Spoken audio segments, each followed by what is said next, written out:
Barangay LS 97.1 Forever! Mga kwento ng pag-ibig, kwento ng pag-asa at mga kwento ng buhay dito sa Barangay Love Stories. Love Stories.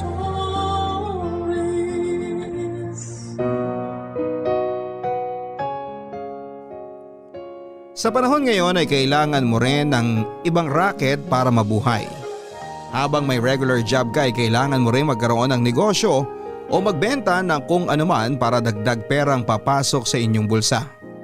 Ikaw, ano ang pinagsumikapan at galing talaga sa pawis ang iyong napagtagumpayan sa buhay? Dear Papa Dudut, hindi na uso ang pahiya-hiya. Ang uso na ngayon ay may mapagkunan ng pera sa araw-araw. Kung minsan ay matumal lang benta pero huwag lang sumuko dahil darating ang perfect timing na makakabenta ka ng malaki at tiyak na malaking pera din ang papasok sa iyo at lalago ang iyong negosyo. Dahil dito mabibili o makukuha mo na ang gusto mo. Kapag nagsumikap ka at galing sa pawis ang lahat, malaki ang halaga nito sa iyong pagtatagumpay sa buhay. Ako po si Anastasio, tinatawag ako ng mga kakilala ko ngayon bilang Anastasia o Tasha for short. Papadudot, bakla po ako. Pero noong bata pa ako ay hindi ko naman iniisip kung ano ako. Kaya wala sa kamalayan ko kung bakla ako o hindi. Ang akin lang noon ay mahal ko ang tatay ko at nararamdaman kong paborito niya ako dahil sa 3 niyang anak ay ako lang ang lalaki. Ang luma ng pangalan kong Anastasio pero love ko ito dahil junior po ako ng tatay ko. Panggitna ako sa mga kapatid ko at parati akong dinadala ng tatay ko sa kanyang pamamasada. Driver ng jeep kasi ang tatay ko, Papa Dudut. Naalala ko na 7 taon pa lamang ako noon ay alam ko na ang kalakaran sa kalsada dahil nga sa sinasama ako ng tatay ko. Nakita ko na kung paano kami binubuhay ng tatay ko. Ang nanay ko naman ay nagsilbing konduktor ng tatay sa jeep. Naalala ko pa noon na meron akong maliit na box na puno ng candies. Nagbebenta ako sa loob ng jeep ng tatay ko, Papa Dudut. Ang sabi sa akin ng tatay ko ay marangal daw ang trabaho na pagiging jeepney driver at proud siya sa trabaho niya. Kultura daw ang pagtataguyod ng jeep. Ang ganda nga tingnan ng jeep at napag-alaman ko noon na itong jeep natin ay sa Pilipinas lang matatagpuan. Sa pagiging close ko sa tatay ko at nanay ay napapansin kong nagsiselos ang ate kong si Tessa sa akin. Kung naging lalaki lang daw siya ay wala siya sa bahay para magbantay ng nakababata kong kapatid at siya sana daw ang kasama ng mga magulang ko sa pamamasada. Sa totoo lang, Papa Dudut, ay naiintindihan ko naman si Ate Tessa. Kasi siya na ang parang naging nanay sa bahay dahil siya ang nagluluto ng pagkain namin sa bahay at naglilinis dahil nga ang nanay ko ay sumasama sa tatay ko para pumasada. Matanda si Ate Tessa ng 5 taon sa akin, Papa Dudut. Ang gusto kasi ng tatay ko na kapag hindi daw nila kaya na mapag-aral ako ng college ay magiging jeepney driver ako.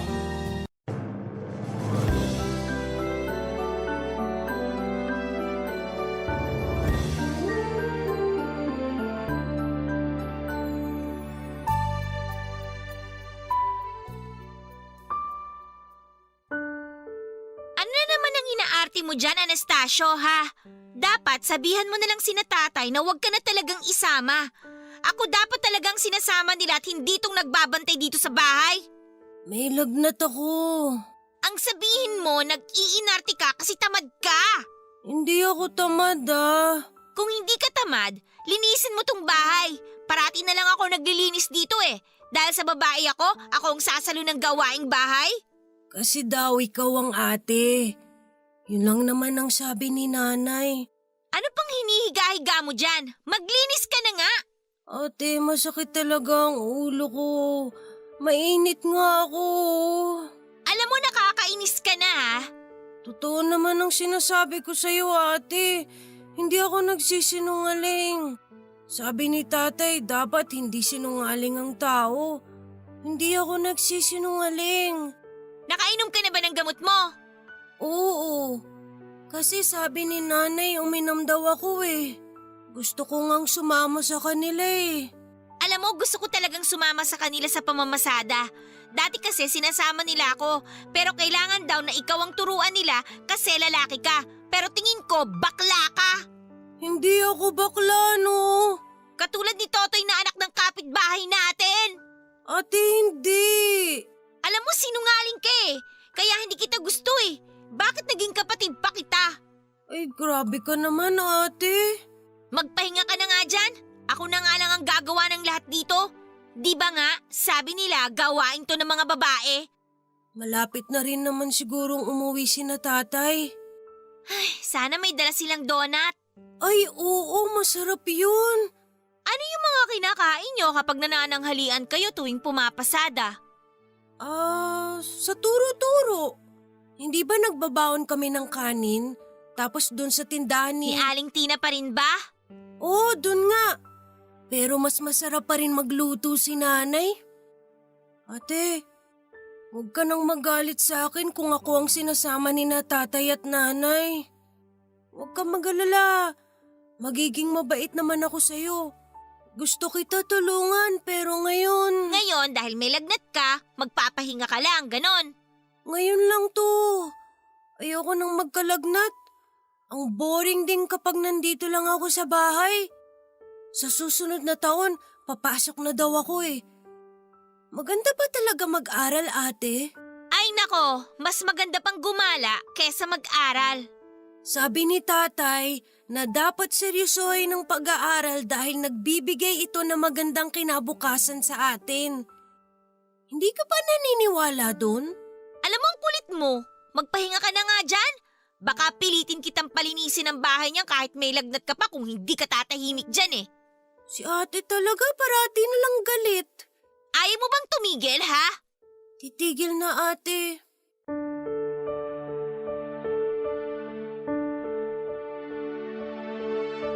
Ganoon ang naging relasyon naming dalawa ng ate Tessa ko, Papa Dudut.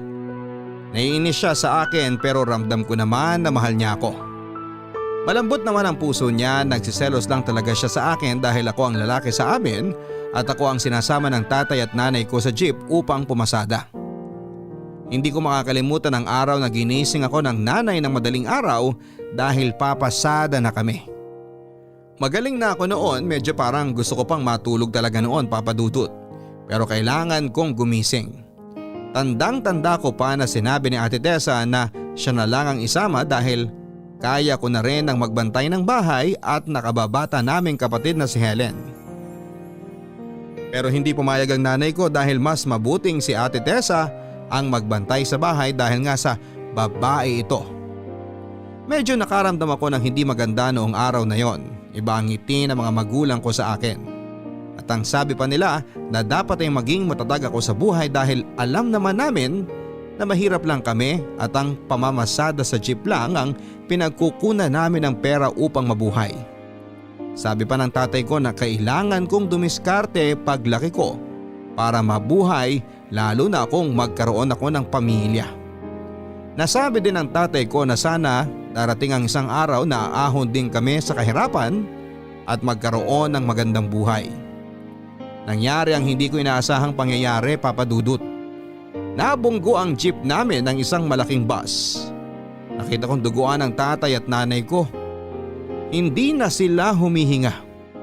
Napuno rin ako ng dugo pero parang may anghel na yumakap sa akin dahil wala akong galos sa katawan. Naramdaman ko lang na unti-unting tumutulo ang mga luha ko dahil ang alam ko sa mga oras na yon na naging kalbaryo ang buhay ko.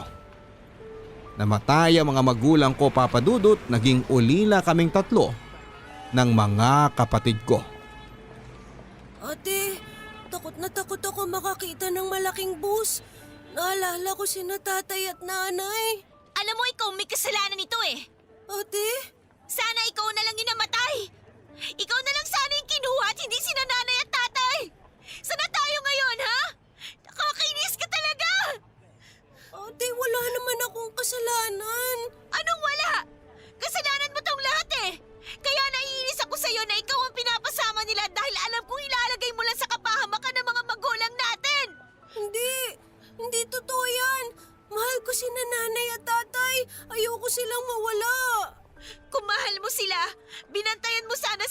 asawa. Sinalba mo lang ang sarili mo eh.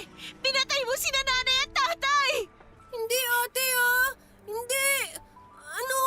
Ano ka sinungalingan na naman ang sasabihin mo, ha? May babalik mo pa ba sina nanay at tatay, ha? Biglang bumangga yung bus! Yung bus ang may kasalanan! Eh di sana, sinalo mo yung bus. Ate, mabigat yun eh. Tsaka hindi ko naman napansin. Huwag mo nga akong daanin sa iyak mo. Totoo naman ang sinasabi ko. Nakita ko na lang na duguan sina tatay at nanay. Nawala silang buhay. Hindi ko kasalanang namatay sila. Basta, ikaw ang may kasalanan. Alam mo ba? Kukunin daw tayo ni Chabering. Eh, ang maldita nun. Ah? Talaga? Ipapahamak mo na naman kami. Bakit ako na naman? Dahil wala na si nanay at tatay, doon na tayo ngayon sa kanila. Baka magbago na rin siya. Ano magbago? Maldita yun, no?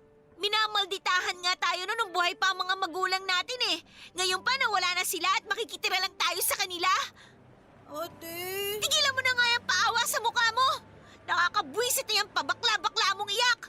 Hindi naman ako bakla. Umiiyak lang naman ako kasi... Ate, basta wala tayong iwanan ha. Iiwan talaga kita kasi nabubwisit ako sa'yo.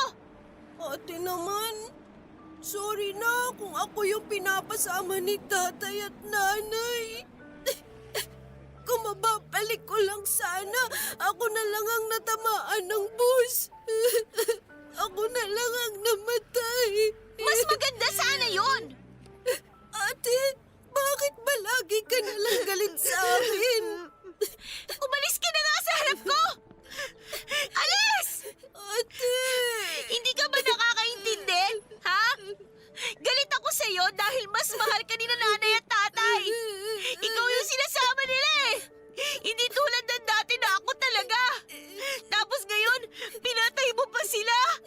Ikaw yung dahilan kung bakit ulila na tayo ngayon, Anastasio. Ikaw yung may kasalanan ng lahat ng ito. Hindi, ate! Hindi totoo yan! Hindi!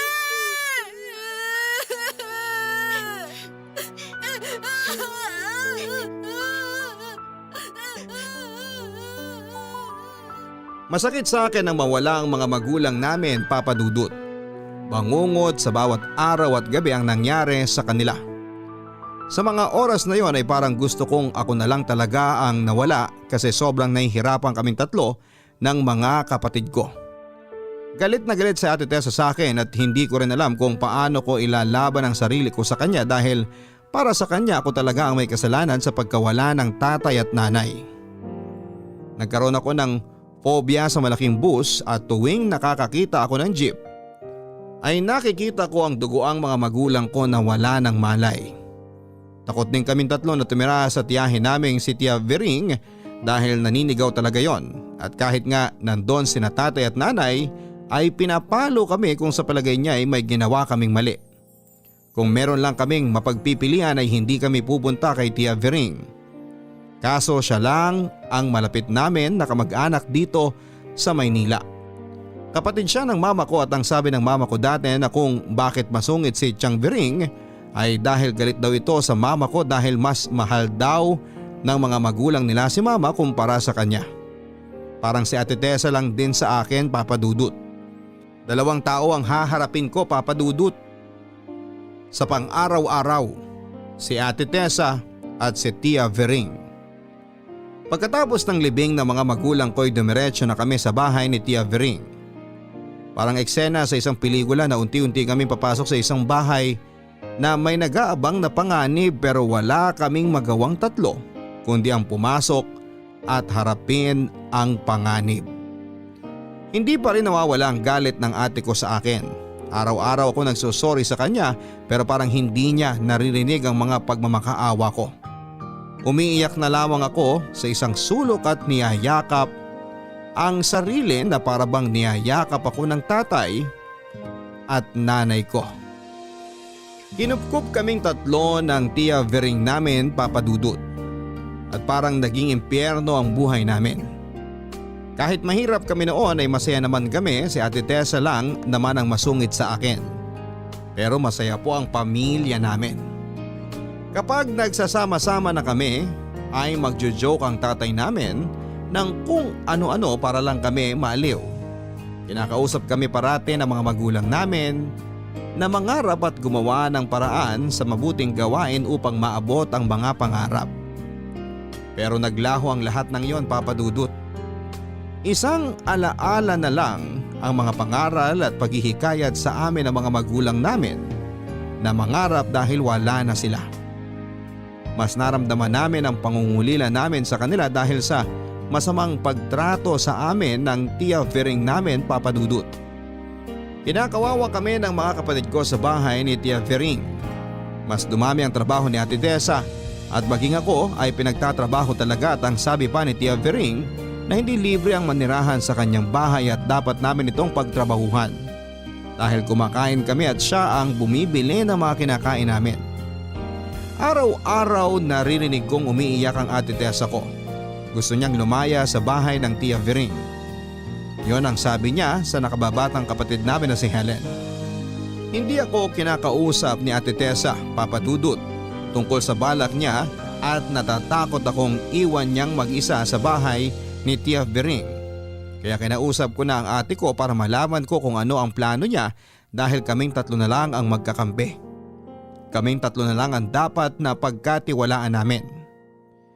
Umabot kami ng 5 buwan sa bahay ni Tia Fering. Hindi lang masasakit na salita ang natatanggap namin, Papa Dudut, kundi masasakit na palo at minsan pa nga ay nakita kong may sugat si Ate Tessa dahil sumasabat talaga siya kay Tia Fering. Matapang ang ate ko, hindi tulad ko na umiiyak na lang.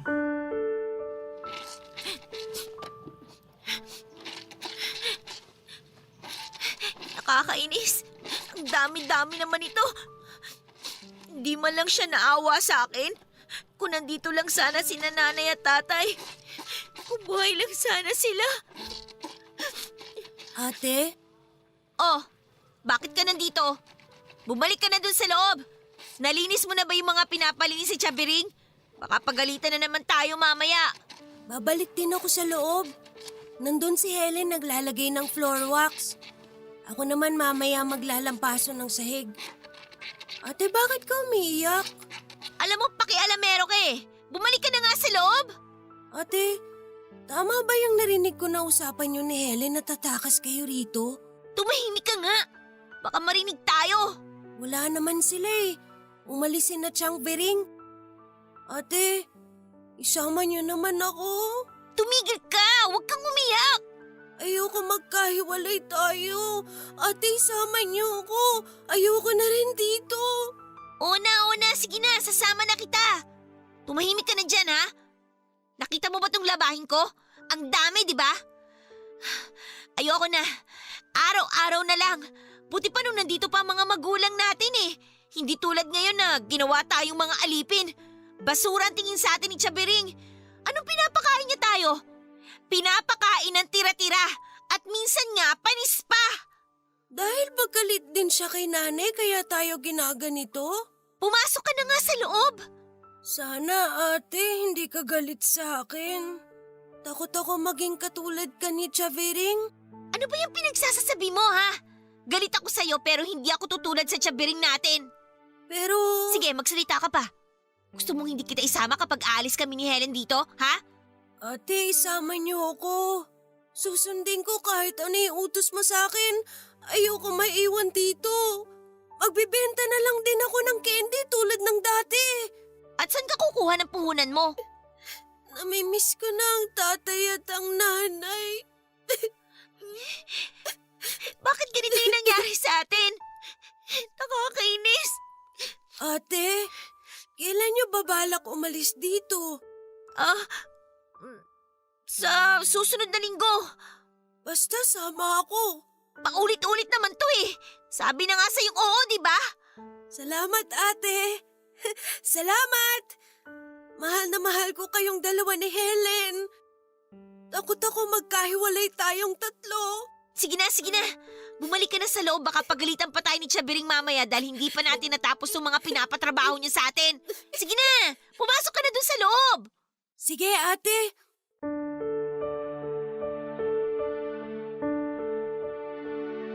Sobrang saya ko sa mga oras na yon, Papa Dudut. Ramdam ko na pinatawad na ako ng ate ko dahil isasama na niya ako para umalis sa bahay ng Tia Vering namin. Excited ako na umalis sa bahay ni Tia Vering kasama ang mga kapatid ko, pero may takot din dahil saan kami titira at ano mangyayari sa aming tatlo pagkatapos dahil wala namang kaming alam kung saan kami pwedeng makitira. Ang sabi lang ni ate na ang importante ay makaalis kami sa bahay. Nakatulog ako ng mahimbing ng gabing yon, Papa Dudut, ngunit pagising ko ay wala na sina ate Tessa at Helen. Iniwan nila ako sa bahay ni Tia Vering. Sobrang takot ko at grabe ang pananakit sa akin ni Tia Vering nang malamang umalis ang dalawa kong kapatid. Ang sabi pa niya sa akin na hindi ako makakatakas dahil binabantayan niya ako. Para akong presong walang kasalanan sa loob ng bahay ni Tia Vering. Nalulungkot ako dahil hindi pala talaga ako kasali sa mga plano ni Ate Tessa. Galit pa rin pala talaga siya sa akin at ako pa rin pala ang sinisisi niya sa pagkamatay ng mga magulang namin. Wala na akong pagpipilian kundi ang umalis din sa bahay ni Tia Vering. Matapos ang 3 buwan ay nakatakas po ako. Nang oras na nakawala ako sa gate ng bahay ni Tia Vering ay parang nakalaya ako. Ang una kong naisip ay paano ko mahahanap ang dalawa kong kapatid dahil wala akong alam kung saan sila pwedeng pumunta. Naging bahay ko ang malawak na lansangan. Nakilala ko naman si Lucas, isa siyang nagtataho. 12 years old lang siya noon at hindi ko alam kung bakit, pero sabi ni Lucas sa akin na bakla daw ako. Wala naman daw masama sa pagiging bakla. Pinatuloy niya ako sa maliit na bahay niya at tulad ko ay wala rin siyang kamag-anak. Namuhay din siyang mag-isa. Ang sabi ko sa kanya na gusto kong magbenta para kumita ng pera. Kumusta naman ang benta mo, Tasha? Anastasio ang pangalan ko. Para sa akin, ikaw si Anastasia. Kaya Tasha ang ipapangalan ko sa'yo. Ganon? O hindi mo naman ako sinagot eh. Kumusta nga ang benta mo? Konti lang. Alam mo, kailangan mo ng gimmick para kumita ka. Nakita ko yung isang bakla, nagme-makeup siya. Naaaliw yung mga tao sa kanya kaya bumibili. Ano? Wala naman akong make-up. Manghihingi ako dun sa mga kakilala ko sa palengke. Hihingiin ko na lang yung mga hindi nila ginagamit. Tapos magsuot ka ng mga damit pang babae. Kailangan ba talaga yun? Nakakahiya. Bakit ka naman mahihiya? Wala ka namang gagawing masama ah. Tsaka sabi ko nga sa'yo, walang masama sa pagiging bakla.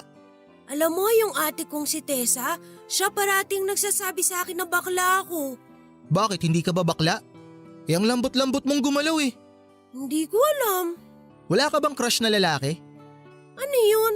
Hay nako, bata ka pa nga talaga. Huwag na nga lang natin pag-usapan yun. Kung hindi mo pa kayang maglagay ng makeup, di wag na muna. Hindi, kaya ko. Gusto kong tumulong para kumita din ng pera. Lucas, salamat ha kasi kinupkop mo ko ha. Ang bait mo sa akin. Eh kawawa ka kasi. Nung nakita kita, umiiyak ka. Hindi mo alam kung anong gagawin mo. Salamat sa'yo. Siyempre, sino pa bang magtutulungan? Eh di tayo-tayo lang ng mga ulila, di ba? Sige, kung gusto mong umiyak, iiyak mo lang yan, Tasha. Nga pala. Teka, tinan mo to oh. Binigyan ako ng magandang gown ng isang suki ko. Wala naman akong pagbibigyan nito eh, kaya naisip ko na ibigay sa'yo. Mukhang kasya to sa'yo eh.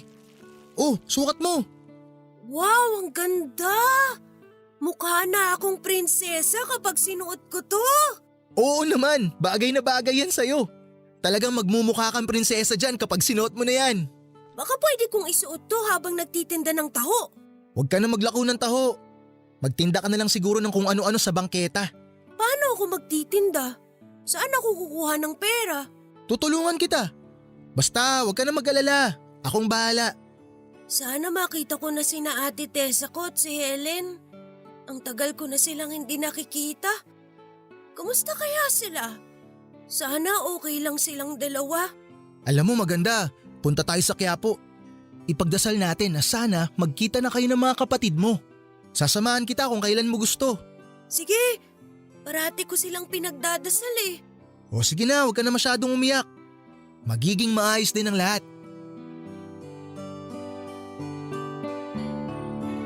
Masayang kasama si Lucas, Papa Dudut.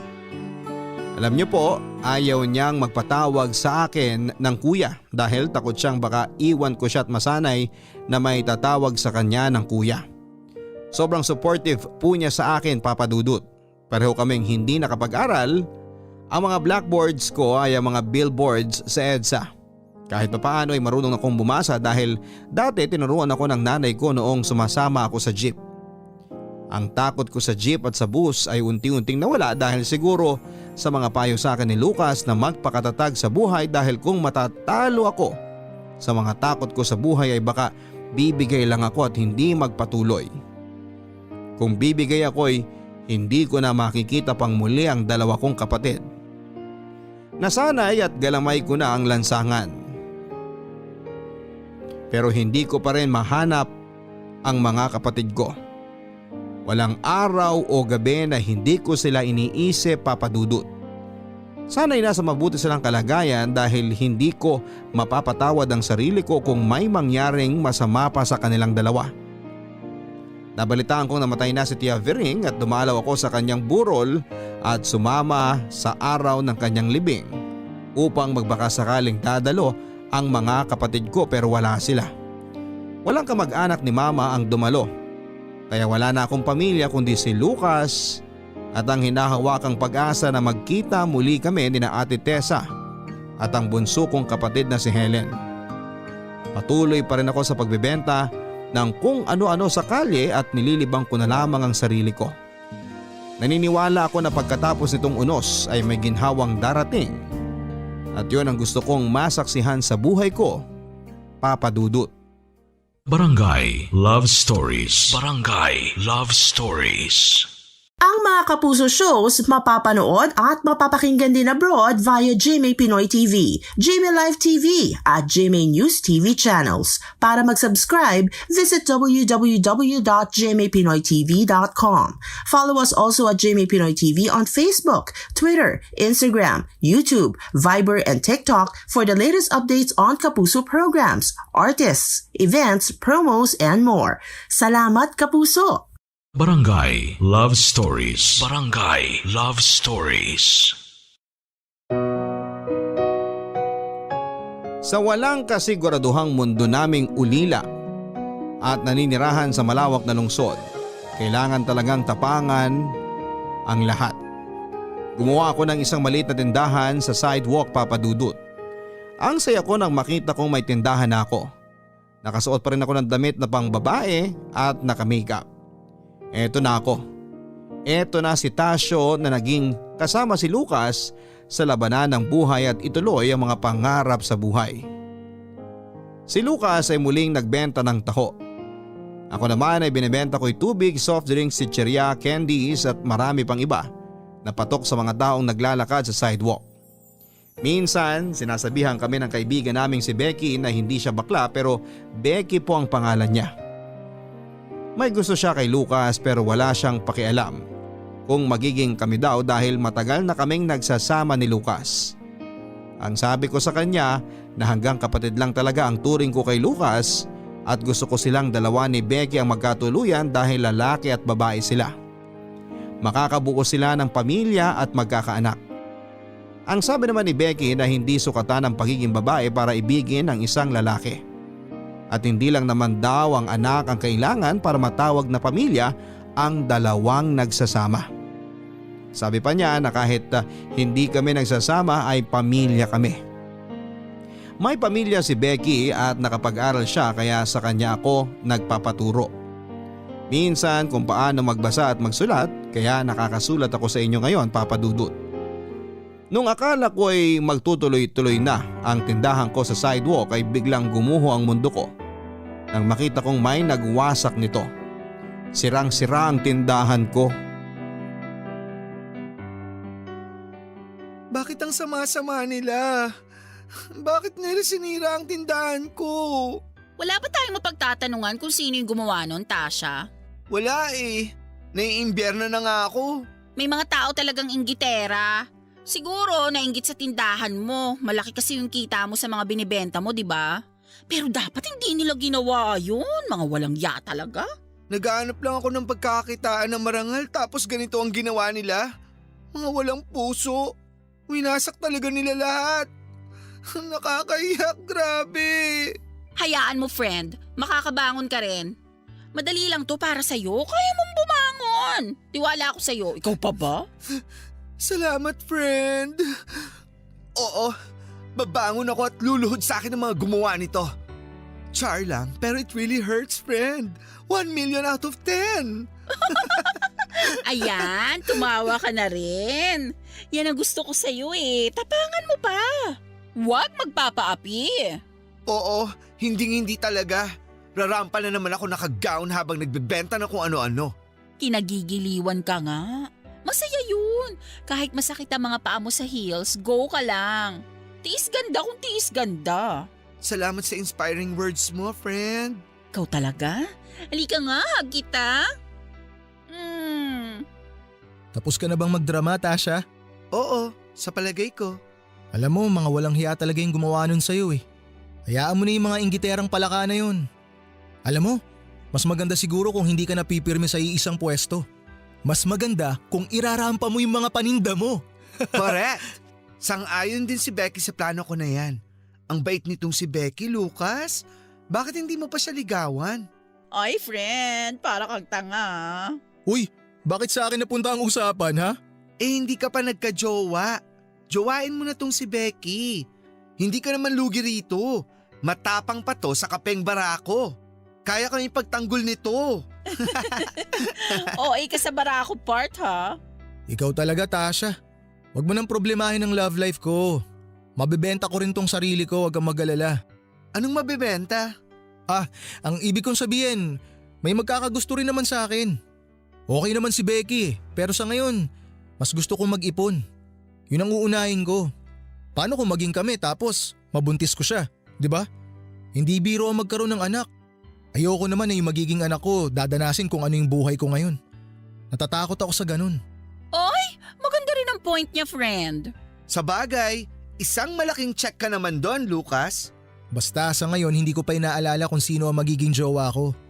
Ang gusto ko lang talaga ngayon makapag-ipon. Ay, very good ka naman talaga dyan. Ano bang pinag-iipunan mo? Hindi natin alam ang mga pwedeng mangyari. Mas maigi ng handa. Sa totoo lang, mahirap maging mahirap. Alam nyo yan. Hindi natin alam, baka magkasakit ako. O kaya ikaw, Tasha. Pwede rin si Becky. Pwede tayong magkasakit 3. O, saan tayo pupulutin? Anong ipampapagamot natin? Kung sakali, mas maganda na may mapagkukunan agad tayo. May ipon tayo. Sabi kasi nila, yung mga katulad daw natin, hindi tinatanggap sa ospital eh. Lalo na kung wala tayong pambayad. Ganito ka hindi patas ang mundo, lalo sa ating 3. Kaya nag-iipon talaga ako ng husto. Tama ka, Lucas. O siya, tama na nga yan. Kumain na tayo nitong niluto kong noodles. Gusto mo to, Tasha? Hot and spicy. Dali habang mainit pa. O Becky, etong sayo. Wow, salamat. Salamat, Lucas. Alam mo talaga ang gusto ko. Siyempre naman, ikaw lang ang nag-iisang kapatid ko eh. Pwede na kitang tawaging kuya? Sa palagay ko naman hindi na tayo maghihiwalay eh, no? Hindi mo naman ako iiwan, di ba? Kung hindi mo na ako iiwan, sige, tawagin mo na akong kuya. Oo, hindi talaga kita iiwan, kuya.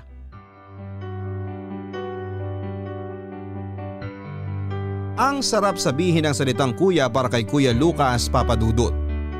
Doon ko naramdaman na buo at may pamilya ako. Doon ko naramdaman na may nagtitiwala ng lubusan sa akin. Pinupush ko pa rin na ipare silang dalawa ni Becky at ni Kuya Lucas Papadudut. Pero tinigilan ko na nang sinabihan ako ni Kuya Lucas na tigilan ko na ang pagkapares ko sa kanilang dalawa dahil kung gusto na niya ay kusa siyang lalapit kay Becky at sasabihin kung ano man ang nararamdaman niya. Tulad ng pagsusuot ko ng damit pambabae, may mga taong giliw na giliw at tanggap ako. Pero meron ding inis na inis at sobrang homophobic kahit wala naman akong ginagawang masama sa kanila. Siguro kulang lang sa pagkakaintindi ang ibang tao pero si Lucas, si Kuya Lucas, kahit na hindi nakapag-aral ay sobra akong naintindihan. Hindi tulad yung mga iba na may kotse na, naka-uniforme pa pero grabe kung makapanlait sa isang katulad ko. Parang nandidiri pa sa bakla. Ano bang akala nila nahahawahan namin sila ng kabaklaan namin? Hindi naman nakakahawa ito, sadyang makitid lang din siguro ang utak nila o wala silang puso para sa katulad namin.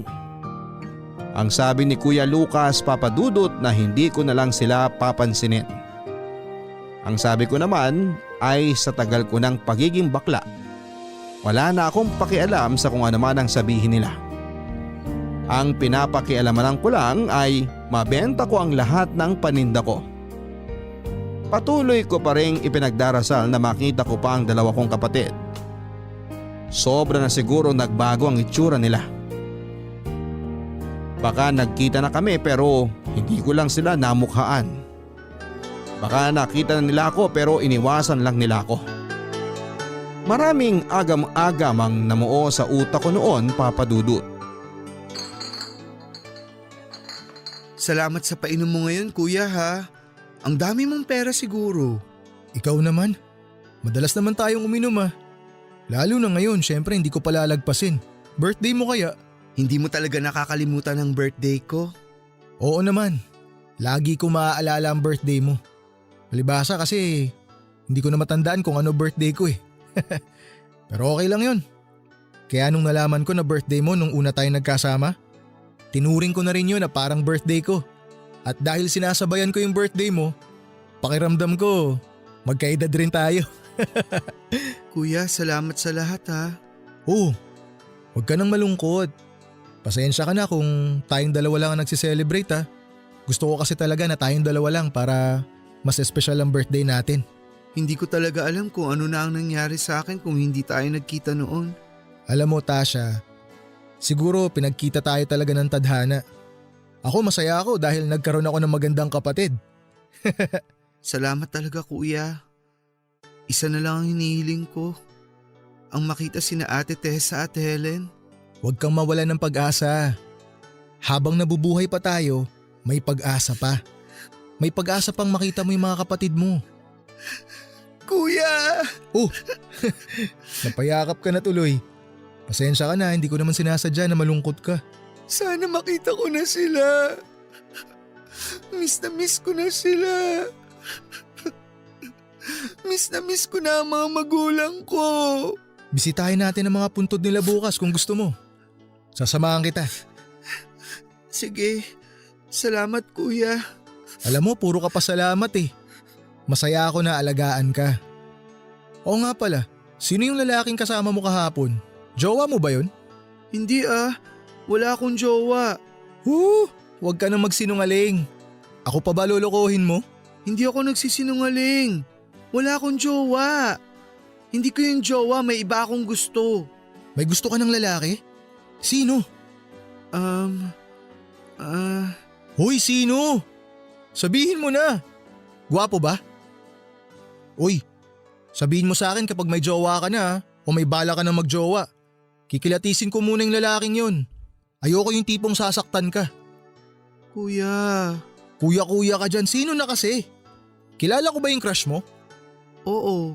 Talaga? Sino? Sabihin mo na. Hoy, baka si Becky yan ha? Hindi naman ako tomboy no. Bakla ako. Sino nga? Ang dami mo pang paligoy-ligoy eh. Ang lalaking gusto ko. Ang gusto ko. Ikaw. Ikaw kuya. Ikaw ang gusto ko. Mahal kita kuya. Sorry. Tasha. Sorry, hindi ko napigilan ang sarili ko. Umiibig ako sa iyo, kuya. Huwag kang mag-sorry, Tasha. Nahihiya kasi ako sa iyo, kuya.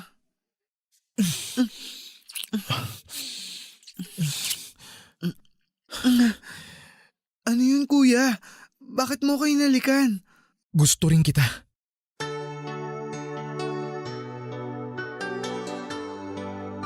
Hindi ko pa alam na matagal na rin pala akong gusto ni Kuya Lucas.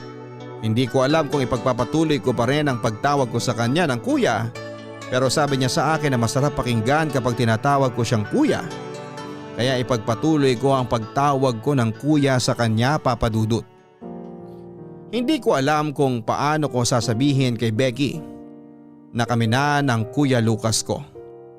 Hindi ko alam sa mga oras na yon kung ano ang magiging reaksyon niya kung malalaman na niya ang totoong namamagitan sa aming dalawa ni Kuya Lucas. Alam po ninyo, Papa Dudut, may lihim kaming dalawa ni Becky. At ang lihim namin ay ayaw ko talagang malaman ni Kuya Lucas dahil takot ako sa maaaring mangyari kapag nalaman niya. Nagpatuloy ako sa aking pagbebenta ng kung ano-ano sa sidewalk habang si Kuya Lucas naman ay nagbebenta ng taho at balot sa gabi. Sobrang sipag niya. Gusto niya na kung may magpapa-adapt sa amin ng bata ay kaya namin niyong buhayin. Gusto ko ring mag-adapt ng bata para naman may magawa akong maganda. Gusto ko na pag-aralin ko siya dahil hindi ako nakapagtapos ng pag-aaral. Gusto kong ibigay at iparana sa kanya ang mga gusto ko noong bata pa ako na hindi ko kaya dahil mahirap lamang ako at ulila na.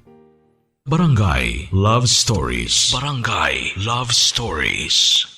Ang mga Kapuso shows mapapanood at mapapakinggan din abroad via GMA Pinoy TV, GMA Live TV at GMA News TV channels. Para mag-subscribe, visit www.gmapinoytv.com. Follow us at GMA Pinoy TV on Facebook, Twitter, Instagram, YouTube, Viber, and TikTok for the latest updates on Kapuso programs, artists, events, promos, and more. Salamat, Kapuso! Barangay Love Stories. Barangay Love Stories. Plano ni Kuya Lucas na bumili kami ng lupa sa probinsya kaya nag-iipon talaga kami. Gusto niya na mamuhay kami sa probinsya at doon ay magpatayo ng maliit na bahay kapag may maa-adapt na kaming bata. Nalaman ni Becky ang relasyon naming dalawa. Siyempre nainis siya sa akin pero naintindihan naman niya kaya wala kaming problemang dalawa ni Becky at patuloy ang pagsa-sideline namin sa gabi. Papa Dudut, nagbebenta rin ako sa gabi kasama ni Becky. Ang ibinebenta ko ay katawan ko. Kahit papaano ay kumikita pa rin ako ng extra at naiipon ko yon para sa plano naming bumili ng lupa sa probinsya ni Kuya Lucas. Maingat ako na hindi mabuking ni Kuya Lucas ang trabaho ko. Mabuti at hindi gaanong matanong si Kuya Lucas dahil malaki ang tiwala niya kay Becky dahil sabi kong magkasama kami ni Becky sa trabaho. Customer ko ay ang mga construction worker. Lalo na yung malayo sa kanilang asawa at gustong makalimot. Yung hindi nila afford na katulad ni Becky at sa akin sila nagpupunta. Parang kapag hindi nila kaya ang presyo ni Becky ay ako ang sasalo sa customer niya. Friend, Tasha, tama ng pag-iyak. Wisit na lalaking yun. Muntik na ako mapuruhan doon. Buti nakatakas ako. Itong kinatatakutan ko sa trabaho natin eh. Buti kung ang pinagbebentahan natin matitino.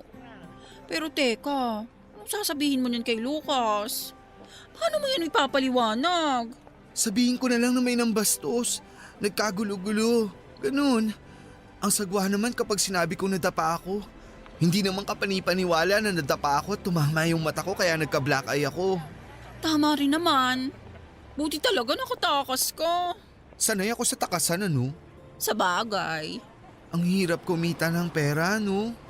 Kung mayaman lang tayo, hindi tayo kumakapit sa patalim. Pero maganda yung plano nyo ni Lucas na dun manirahan sa probinsya.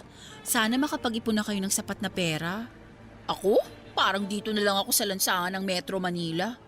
Baka may afam dyan na type song ako. Cherry boom-boom na yon kahit guranggutan na. Basta makatikiman lang ng ginhawa sa buhay. Alam mo, ang bakla ako magsalita, no? Bagay nga sa akin ang pangalang Becky. Tama! Ay, nga pala. Paano kung hindi kayo makahanap ng mahaampon nyo? Go pa rin kayo sa probinsya kapag sapat na yung inipon nyo? Sa totoo lang, oo at hindi. Pwedeng pabalik-balik lang ako dito dahil alam mo naman, gusto ko mahanap ang dalawa kong kapatid. Ay, oo nga pala. Teka, hindi ba si Lucas yun? Sino yung kasama niya? Tasyo, may kasama siyang bakla. Lo? Bakit galing sila dun sa motmot? Parang katatapos lang nilang Shh! Magtago tayo! Dali! Ano? Dito ka, bilis! Friend, teka lang, ano ba? Dito ka na lang sa eskinita dumaan pa uwi. Ha? Eh, mapapalayo ako. Sige na, friend. Please. Tatakbo ako papunta kay Lucas. Sasabihan ko siyang maglakad pa uwi. Dito ka na dumaan para di kanya makita. Ha? Eh, sige na nga. Lucas! Oh, Tasha, buti. Teka, anong nangyari dyan sa mata mo? May nagmamagandang bakla lang ako nakaaway kanina. Huwag ka mag-alala. Malayo naman to sa bituka. Sigurado ka bang ayos ka lang? Oo, ayos lang ako. Ikaw, saan ka galing? Di nagbenta ng balot. Saan pa ba ako manggagaling? Nagbenta ng balot? Bakit wala kang dalang lalagyan? Pinakyaw eh. Binili pati yung lalagyan. Lucas, tapatin mo nga ako. Mahal mo ba talaga ako? Oh, saan naman ang galing yan? Tsaka Tasha, ano bang klaseng tanong yan? Siyempre mahal kita. Lahat gagawin ko para sa'yo. Kahit ano. Kaya nga nagbebenta ako ng balot sa gabi. Para makaipon ako, para makabili tayo ng lupa sa probinsya. Kasi naniniwala ako na mas maganda talaga sa probinsya. Magiging tahimik ang buhay natin dun. Kung sakali man na makabili tayo ng lupa sa probinsya, sabi ko naman sa'yo, pupunta-punta pa rin naman tayo dito sa Maynila para hanapin yung mga kapatid mo. Sa bagay. Oh, teka nga. Masakit ba yung mata mo? Patingin. Nakita kita kanina. Nakita kitang lumabas sa mot-mot. Ano? Nakita kita. May kasama kang bakla. Ano yun? Sabihin mo sa akin, kuya. Ano yun? Nagpapagamit ka ba para sa pera? Para dyan sa balak mong tumira sa probinsya? Ay. Tasha. Hindi ko alam kung anong sasabihin ko. Hindi ko alam kung paano ako magsisimula. Gusto ko lang naman na mabago ang takbo ng buhay natin eh. Nakakulong tayo sa sitwasyon na to. Nakakulong tayo sa lugar na to. Tasha, ayoko na dito. Pagod na ako. Gusto ko na tayong dalawa na lang. Tayong dalawa na lang na naninirahan ng mapayapa. Tahimik. Sa probinsya o kung saan man. Basta tayong dalawa lang ang magkasama. Magpapakatotoo lang ako sa'yo, Tasha. Kung ako lang ang masusunod, gusto ko nga sana nakalimutan mo na lang yung dalawang kapatid mo eh. Kasi nakikita ko na nababagabag ka dahil sa kanila. Pinapalungkot ka lang nila ng husto. Pero syempre, hindi ko naman pwedeng hilingin yun sa'yo. Iniintindi kita. Kaya sana, sa pagkakataong to, maintindihan mo rin ako. Pero sila ang dahilan kung bakit ako nagpapatuloy sa buhay. Paano naman ako?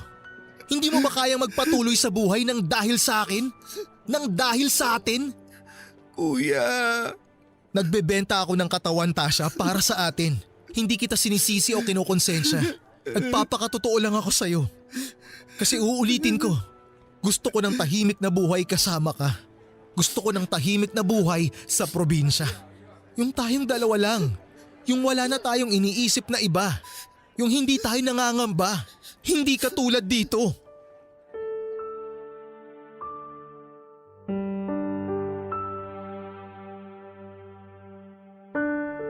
Hanggang sa mga oras na yon, Papa Dudut, ay walang alam si Lucas na tulad niya, nagbebenta rin ako ng aliw. Pareho lang kaming dalawa, may tinatagong binibenta sa gabi. Nakapagdesisyon din ako ng araw na yon na huwag nang ulitin ang gawaing ganon. At sabi na rin sa akin ni Lucas na hihinto na siya. Nakita ko sa mga mukha niya ang bigat sa dibdib na hindi matutupad ang gusto niyang magkaroon kami ng magandang buhay sa probinsya. Ang sabi ko kay Lucas na masaya na ako kung ano ang meron kami sa ngayon. Ang gusto ko lang ay makakain kami ng 3 beses sa isang araw at alam naming walang gagawa ng masama sa amin. Yung may seguridad kaming walang masamang taong gagawa ng bagay na ikakatakot namin. Alam mo naman, Papa Dudut, na kung sino pa ang nasa laylayan ay yung pa ang pinaparatangan ng kung ano-ano dahil wala kaming kalaban-laban lalo na kung pera na ang ilalaban. Patuloy pa rin si Becky sa gawaing pagbebenta ng aliw. Sinasabihan ko siya na humanap ng ibang trabaho dahil nakapag-aral naman siya. Ang sabi niya sa akin na hindi siya nakapag-college at ang kagaya niya ay mahirap pa rin na makakuha ng matinong trabaho at may maayos na sahod. Kaya naman ang pagbebenta ng katawan sa lalaki ang naisip niya. Isang gabi ay pinuntahan ako ni Becky sa bangketa na pinagbebentahan ko at ni Lucas ng balot. Meron daw siyang isang balita na sasabihin. Pero bago niya sabihin kung ano ang balitang yon ay pinapunta niya ako sa pinapasukan niyang bar kung saan ay kakatanggap niya palang ton. Nalungkot ako sa mga nalaman ko ng gabing yon. Maganda yung pwesto na naupahan natin, no? Oo nga, maganda ron. Buti nahanap mo yun. Naniniwala ako na para sa atin talaga yung pwesto na yun. Alam mo kuya, may iba tayo. Pakiramdam ko, malapit ko nang makita ang mga kapatid ko. Talaga? Alam mo Tasha, sana nga makita mo na sila para maging payapa ka na. Tsaka isa pa, simula nung magkakilala tayo, walang araw na hindi mo talaga naiisip ang mga kapatid mo eh. Mahal ko sila. Sana nasa mabuti silang kalagayan. Alam mo naman na sobrang hirap mabuhay ng mahirap dito sa Maynila. Kung sino pa ang mahirap, sila pa ang kinakawawa. At ang hirap makakuha ng hustisya. Hindi tulad ng mga taong may kapangyarihan at mayayaman. Pwede nilang gamitin ang impluwensya nila para makakuha agad ng hustisya. Tama ka. Tasha! Lucas!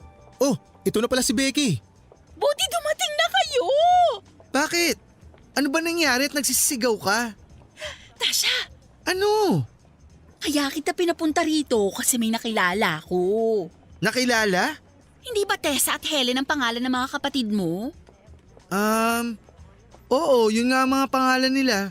Nakilala ko si Tessa! Ano? Saan? Nasa loob siya. Kaya mabutit dumating na kayo. Sigurado ka ba talaga? Oo! Friend, naiiyak ako. Umayos ka. Tara, pasok na tayo. Kuya, sumama ka sa amin. Kailangan kita sa loob. Oo naman, sasamahan kita.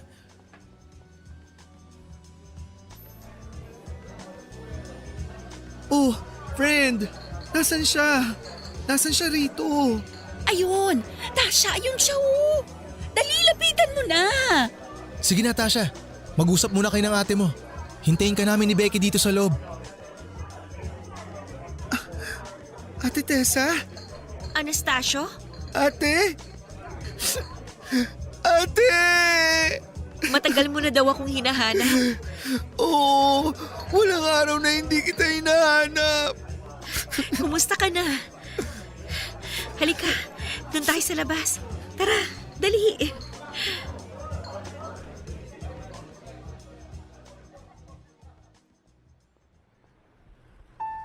Ate, masaya ako na nakita kitang muli.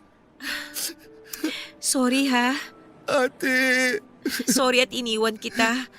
Sorry natagalan ako na bumalik doon para kunin ka. Sobrang sama ko sa'yo noon. Binalikan kita pero wala ka na. Hinanap kita pero matapos kong malaman na wala ka na kina Chavering, hindi na ako lumapit doon. Kasi natakot akong kunin niya ulit kami ni Helen. Okay lang ate. Ang importante nagkita tayo. Tingnan mo ako. Isang babaeng nagbebenta ng laman para mabuhay lang. Pero parang susuko na ako no dahil namatay si Helen. Ha? Wala na si Helen? Nilagnat siya. Eh wala akong pera nun eh. Pero naisip kita.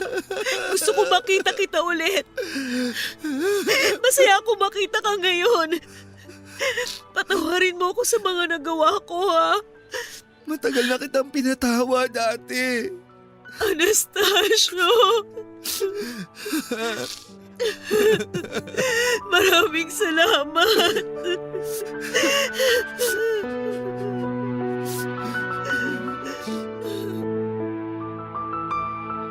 Sobrang saya ko ng gabing yon, Papa Dudut, dahil natapos na ang matagal ko ng paghahanap sa kanila. Nakakalungkot lang na wala na pala si Helen pero nagpapasalamat pa rin ako sa itaas dahil nagkita at nagkapatawaran kaming dalawa ng ate ko. Ipinakilala ko ang ate ko sa boyfriend ko si Lucas at sinabi ko sa kanya na si Lucas ang nagkupkup sa akin nang lumayas ako sa bahay ni Tia Vering. Iniling ko kay ate na tumigil na siya sa gawaing pagbebenta ng aliw. Nakinig siya sa akin at ngayon ay nagbabantay kami sa isang maliit naming tindahan. Masaya na ako sa buhay ngayon, Papa Dudut. At naging swerte rin na nabuntis ang ate ko sa hindi niya kilalang lalaki na naging customer niya. At ang batang niluwal niya ang ginawa naming anak ni Lucas na 2. Pinangalanan naming Helen ang bata. Si Becky naman ay nakapangasawa ng isang afam. Siya at si Ate Tessa ang ninang ng anak namin ni Lucas na si Helen. Hanggang dito na lamang po at marami pong salamat sa inyo Papa Dudut, ang inyong kabarangay forever, Anastasio. Minsan talagang parang pinaglaruan ng tadhana ang buhay natin. Pero dapat talaga natin na dumiskarte.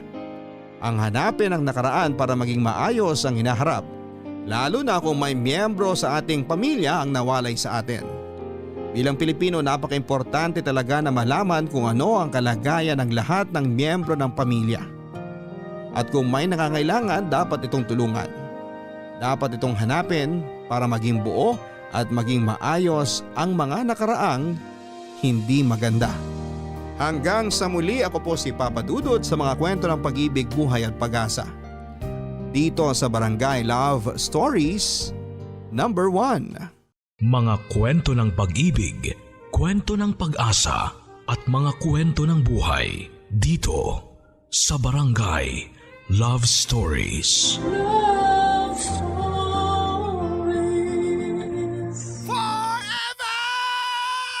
Forever! Forever. Nagustuhan ng iyong napakinggan? Ituloy yan via live stream sa www.gmanetwork.com/radio. Ang mga kwento ng pag-ibig, kwento ng buhay at kwento ng pag-asa dito sa Barangay Love Stories. Love Stories.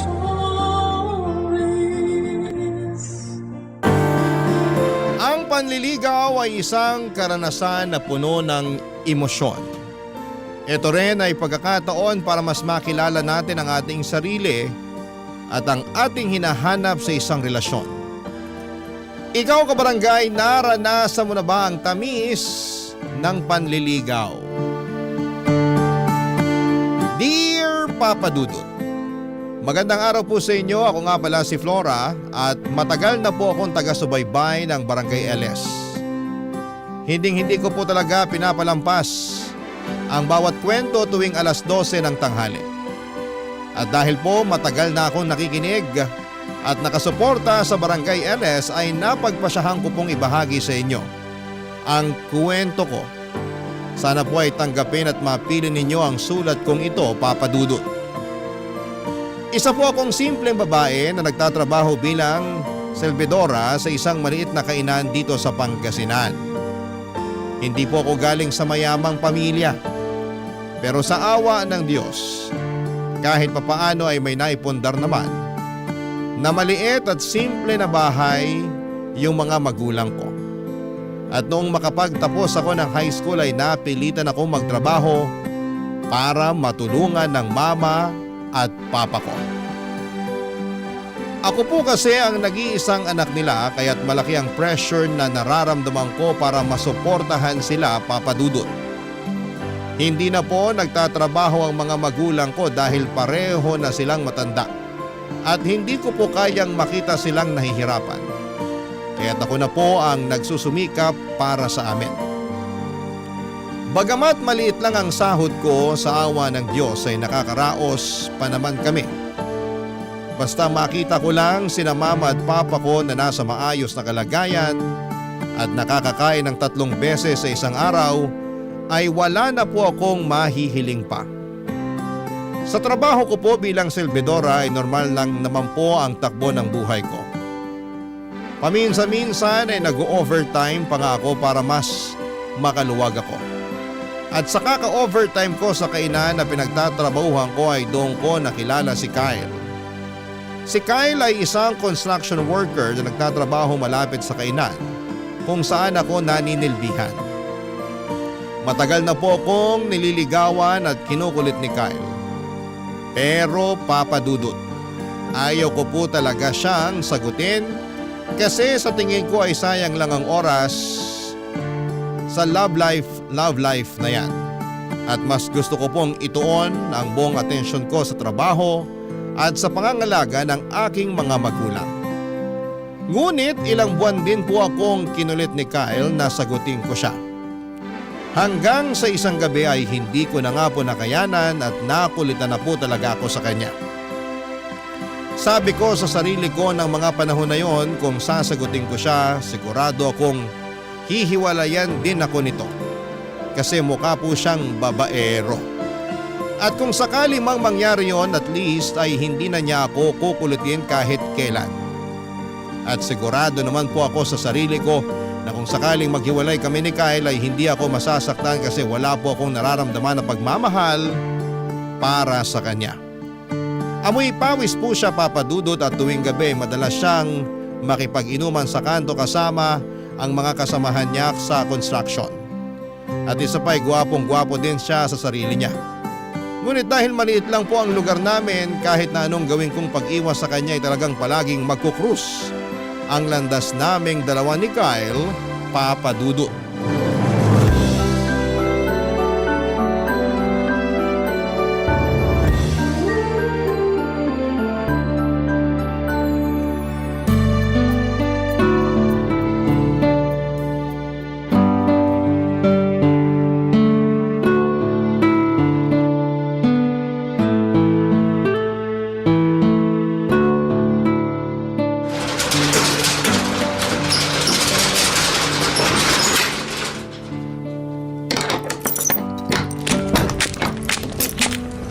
Laura, my babes!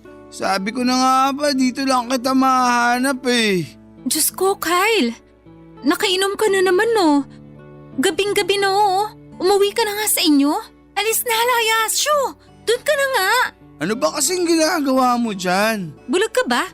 Malamang ako ang napagutusan na magsara nitong kainan. Eto naman, ang sungit-sungit mo talaga sa akin. Halika nga muna dito. Wag kang lalapit sa akin. Sigurado ako na amoy alak at pawis ka na naman. Ang arte mo naman, my babes. Tigilan mo na nga yung kakatawag sa akin ng my babes, kadiri. Grabe ka naman sa akin. Pero alam mo, kahit masungit ka, ang ganda mo pa rin. Tapos na ako dito, uuwi na ako. Diyan ka na nga. Uy, sandali lang. Ano? May papakiusap sana ako sa'yo eh. Laura, alam mo naman na matagal na akong may gusto sa'yo, di ba? At alam mo naman na matagal na rin kitang nililigawan. Kaya parang awa mo no. Sagutin mo na ako. Ay nako, itulog mo na lang yan. Sigurado akong lasing ka lang. Uy, hindi ah. Kaya nga ako uminom eh. Para magkaroon ako ng lakas ng loob para sabihin ang tunay na nararamdaman ko para sa'yo. Ibang klase ka rin ano? Ginawa mo pa talaga akong dahilan. Gabi-gabi ka namang umiinom. Paano mo alam? Pinagmamasdan mo ako? Aminin mo na, may gusto ka rin sa akin oh. Ang kapal ang mukha mo. Kilabutan ka nga sa mga pinagsasasabi mo. Palagi kaya kitang nakikita sa kanto, nakikipag-inuman sa mga kasamahan mo sa construction tuwing naglalakad ako pa uwi. Basta, hindi ako aalis dito hanggat hindi mo ako sinasagot. Alam mo ba kung ano ang pinagkaiba mo sa adobo, sinigang at piniritong isda? Ha? Ano? Lahat ng yun, natikman ko na. Ikaw na lang ang hindi. Napakabastos mo naman! My babes, ang sakit na. Pero di bale, titiisin ko lahat ng sakit. Basta sagutin mo lang ako. May pick-up line din ako para sa'yo. Eto, makinig ka. Alam mo bang hindi tayo tao? Hindi tayo pagkain? Hindi rin tayo lugar? Sabi ko na nga ba eh. May gusto ka rin sa akin. Narinig ko na yan. Bakit? Kasi bagay tayo? Mali. Kasi hayop ka. GGSS ka rin ano? Aray, mas masakit pa ata yun kesa sa sampal mo. At saka, ano yung GGSS? Gwapong-gwapo sa sarili. Ha? Tabi nga dyan, uuwi na ako. Oh, ayan. Kyle, ano ba? Tumayo ka nga dyan, nakakahiya. Baka mamaya may makakita pa sa'yo. Sagutin mo na ako. Parang awa mo na. Ang sakit-sakit na ng tuhod ko. Oo, sige na. Tumayo ka na dyan. Ano? Oo na, sinasagot na kita. Sa wakas! Thank you! Payakap nga! Hoy! Bago mo ko yakapin, maligo ka muna. Sa amoy mong yan, hindi niya yata tatalab yung sabon sa'yo. Subukan mo kayang gumamit ng laundry detergent. Baka sakaling gumana pa. Wala akong pakialam. Kahit buong magdamag mo pa akong tarayan. Basta, masaya ako na sinagot mo na rin ako sa wakas. Bumalik ka na nga dun sa mga kainuman mo. Uuwi na ako kasi sigurado akong hinahanap na ako ng mga magulang ko. Basta, aabangan kita dito bukas ng gabi ha. Hay nako, para may pakinabang ka, dito ka na rin kumain bukas para may benta kami. Makakaasa ka, my babes. Utang na loob, tigilan mo na nga yung kakatawag sa akin ng my babes. Napaka-jejemon mo. O sige, mahal na lang. Bahala ka dyan, goodbye. I love you, mahal! Hay nako Papa Dudut, hindi ko na natiis yung kakulitan ni Kyle at dumating na rin ang araw na sinagot ko na siya. Ang totoo niya, nakala ko ay hindi siya seryoso sa akin pero nagkamali ako kasi araw-araw niyang pinaparamdam sa akin na mahal niya ako. At in fairness na lang din sa kanya kasi simula nung sinagot ko siya ay araw-araw na siyang naliligo at hindi na siya amoy pawis. Araw-araw na din niya akong dinadalaw sa kainan na pinagtatrabahuhan ko. Nakakahiya mang aminin pero lumipas sa mga buwan at nararamdaman ko na nahuhulog na rin ang loob ko kay Kyle. Oo, noong una ay naiingayan at naaalibadbaran ako sa kanya. Pero noong naging kami na ay mas nakita ko ang seryoso at determinado niyang side. Kahit yung mga katrabaho ko sa kainan ay nagulat din daw sa pagbabago ni Kyle kasi hindi na rin siya ganong kadalas makipag-inuman sa mga kasamahan niya sa construction. At tuwing sumasahod siya, Papa Dudut, binibigyan niya ako ng kung ano-anong regalo. Ang sabi ko pa nga sa sarili ko noon na mukhang mahihirapan talaga akong makipaghiwalay kay Kyle kasi napamahal na rin ako sa kanya.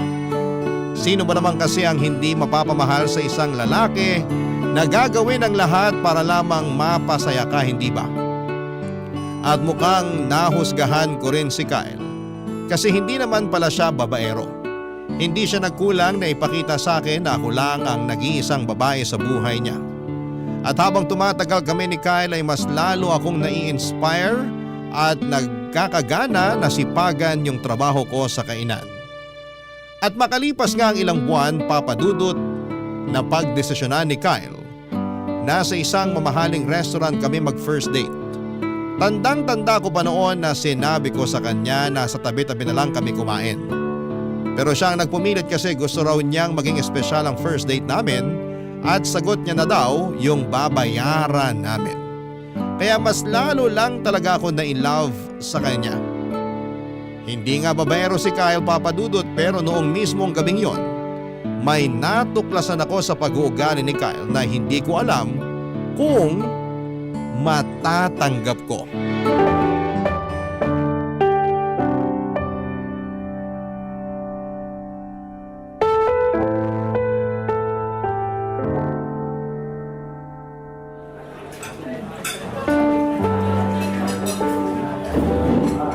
Mahal, salamat talaga at dito mo ko dinala ha.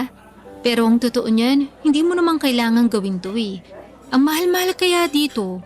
Sigurado ka bang kaya mong bayaran yung mga in-order natin? Oo, huwag kang mag-alala. May dala naman akong pera. Pinag-ipunan ko talaga tong first date natin. Uy, ba't mukhang naiinis ka? May nagawa ba ako masama?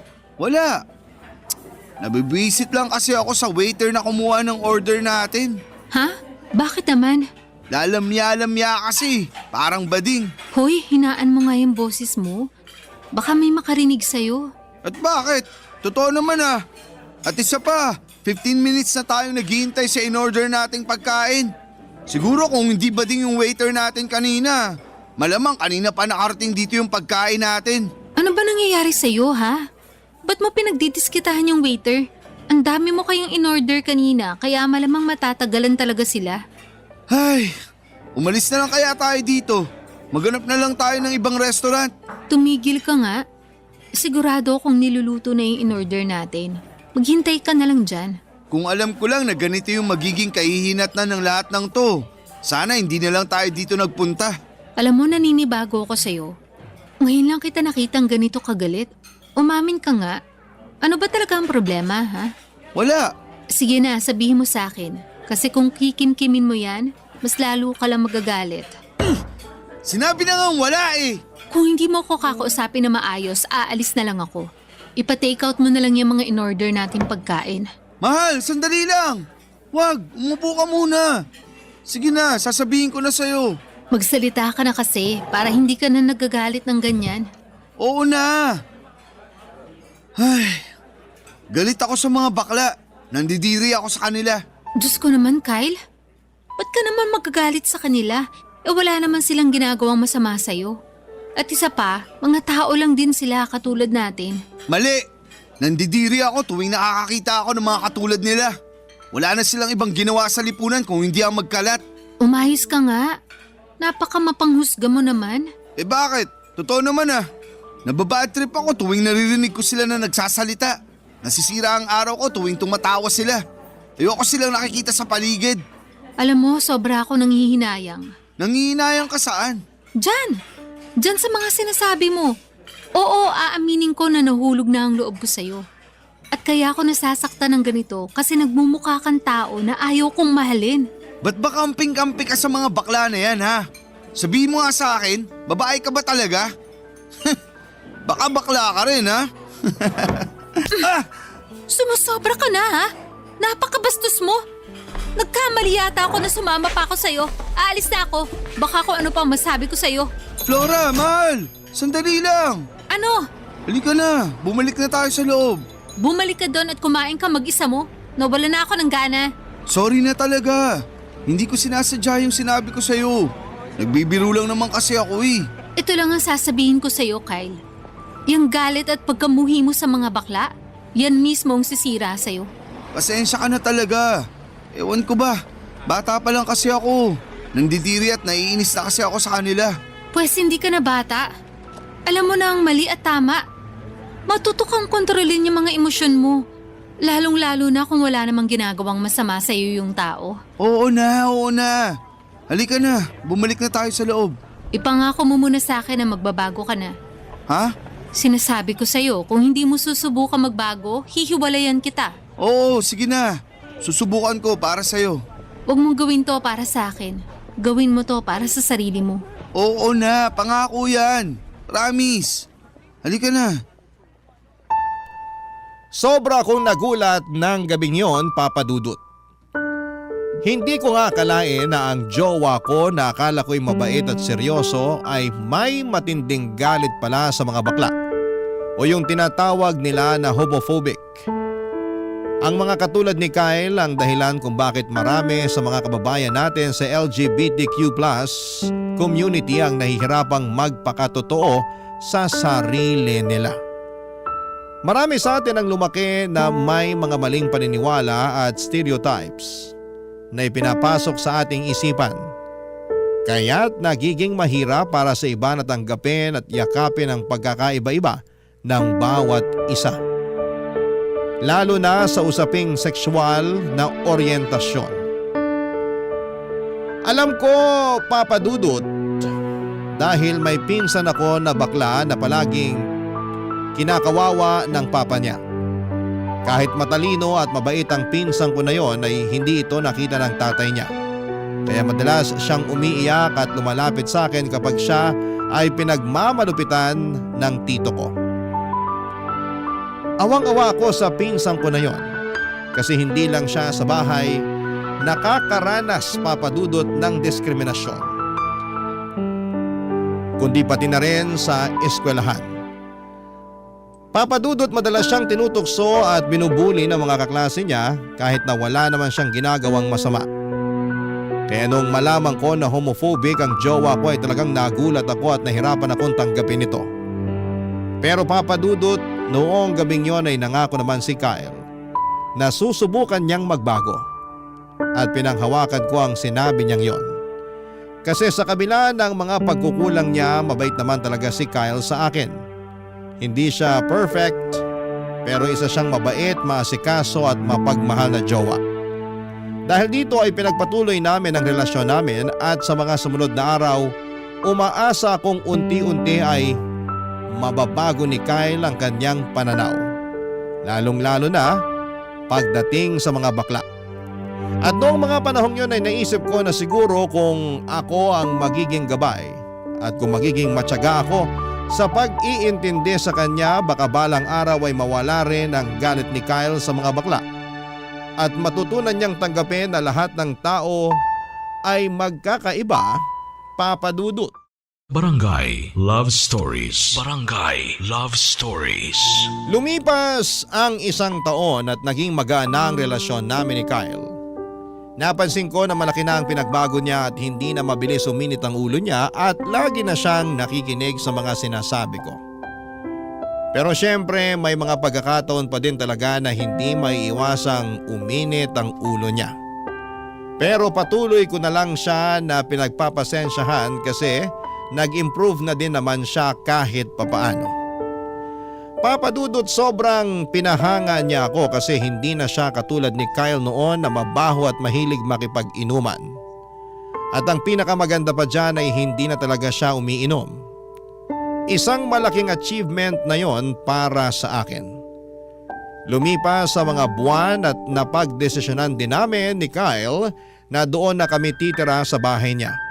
Siguro yung mga 10 minutes yung layo ng bahay ni Kyle sa bahay namin ng mga magulang ko. At talaga namang tinodo ko na ang pakikipag-live-in kay Kyle sa bahay niya kasi nasa punto na kami ng relasyon namin na kailangan na namin ng sariling espasyo. Wala na rin kasing nakatira sa bahay ni Kyle kasi namayapa na yung mga magulang niya kaya solong-solo namin yung bahay. Ang totoo nga niyan ay walang pinagkaiba yung bahay ni Kyle sa bahay namin ng mga magulang ko. Parehong mukhang nabubulok pero mas mabuti na rin to kesa sa mangupahan pa kami. At kahit nagli-live-in na kami ni Kyle ay naaasikaso ko pa rin naman ang mga magulang ko kasi tulad noong sinabi ko ay 10 minutes lang naman ang layo ng bahay ni Kyle sa bahay namin. Masaya kami ni Kyle na naninirahan sa bahay niya at tuwing Sabado ay namamasyal kami kung saan-saan para mag-relax at makapag-bonding. Yung pamamasyal namin tuwing weekend ay ang nag-iisang pagkakataon namin para magkaroon kami ng quality time para sa isa't isa. Pero isang araw habang naglalakad kami sa isang park noong day off namin, nagulat ako noong bigla akong sinorpresa ni Kyle. Wala akong kaalam-alam na simula ng araw na yon, mag-iiba na pala ang takbo ng buhay ko.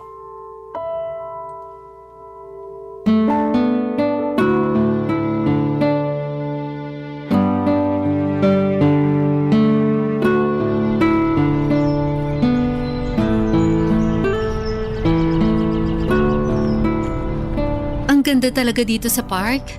Alam mo, sa lahat ng mga lugar na pinapasyalan natin tuwing Sabado, etong park na to ang pinakapaborito ko. Kaya nga dito kita dinala eh. Sandali lang. Mahal, ano yun? Ha? Yun oh, tumingin ka dun. Ang ganda nung ibon. Asan? Wala naman ako nakikita. Mahal, ano to? Will you marry me?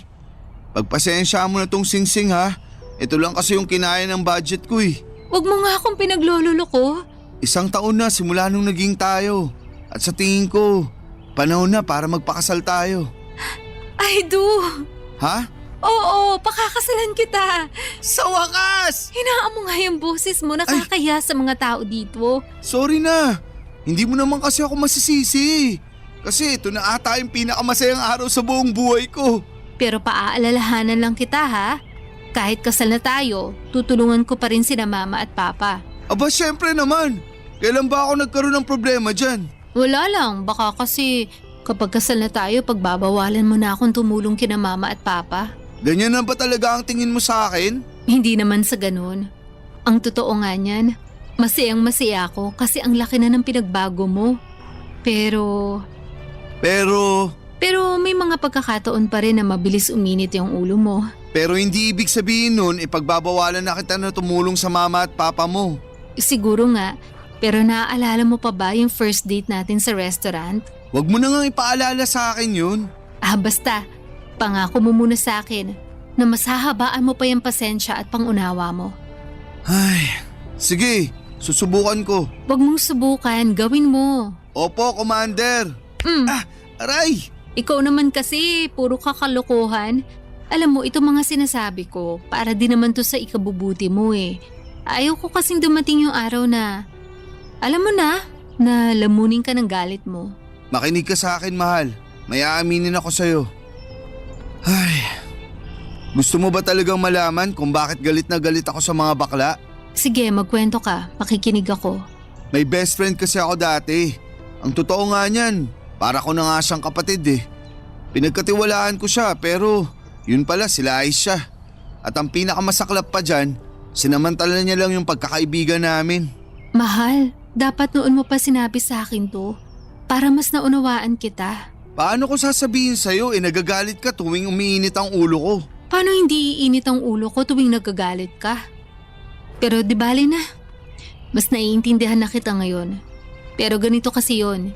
Hindi mo naman pwedeng idamay ang lahat ng bakla nang dahilan sa karanasan mo sa best friend mong yun.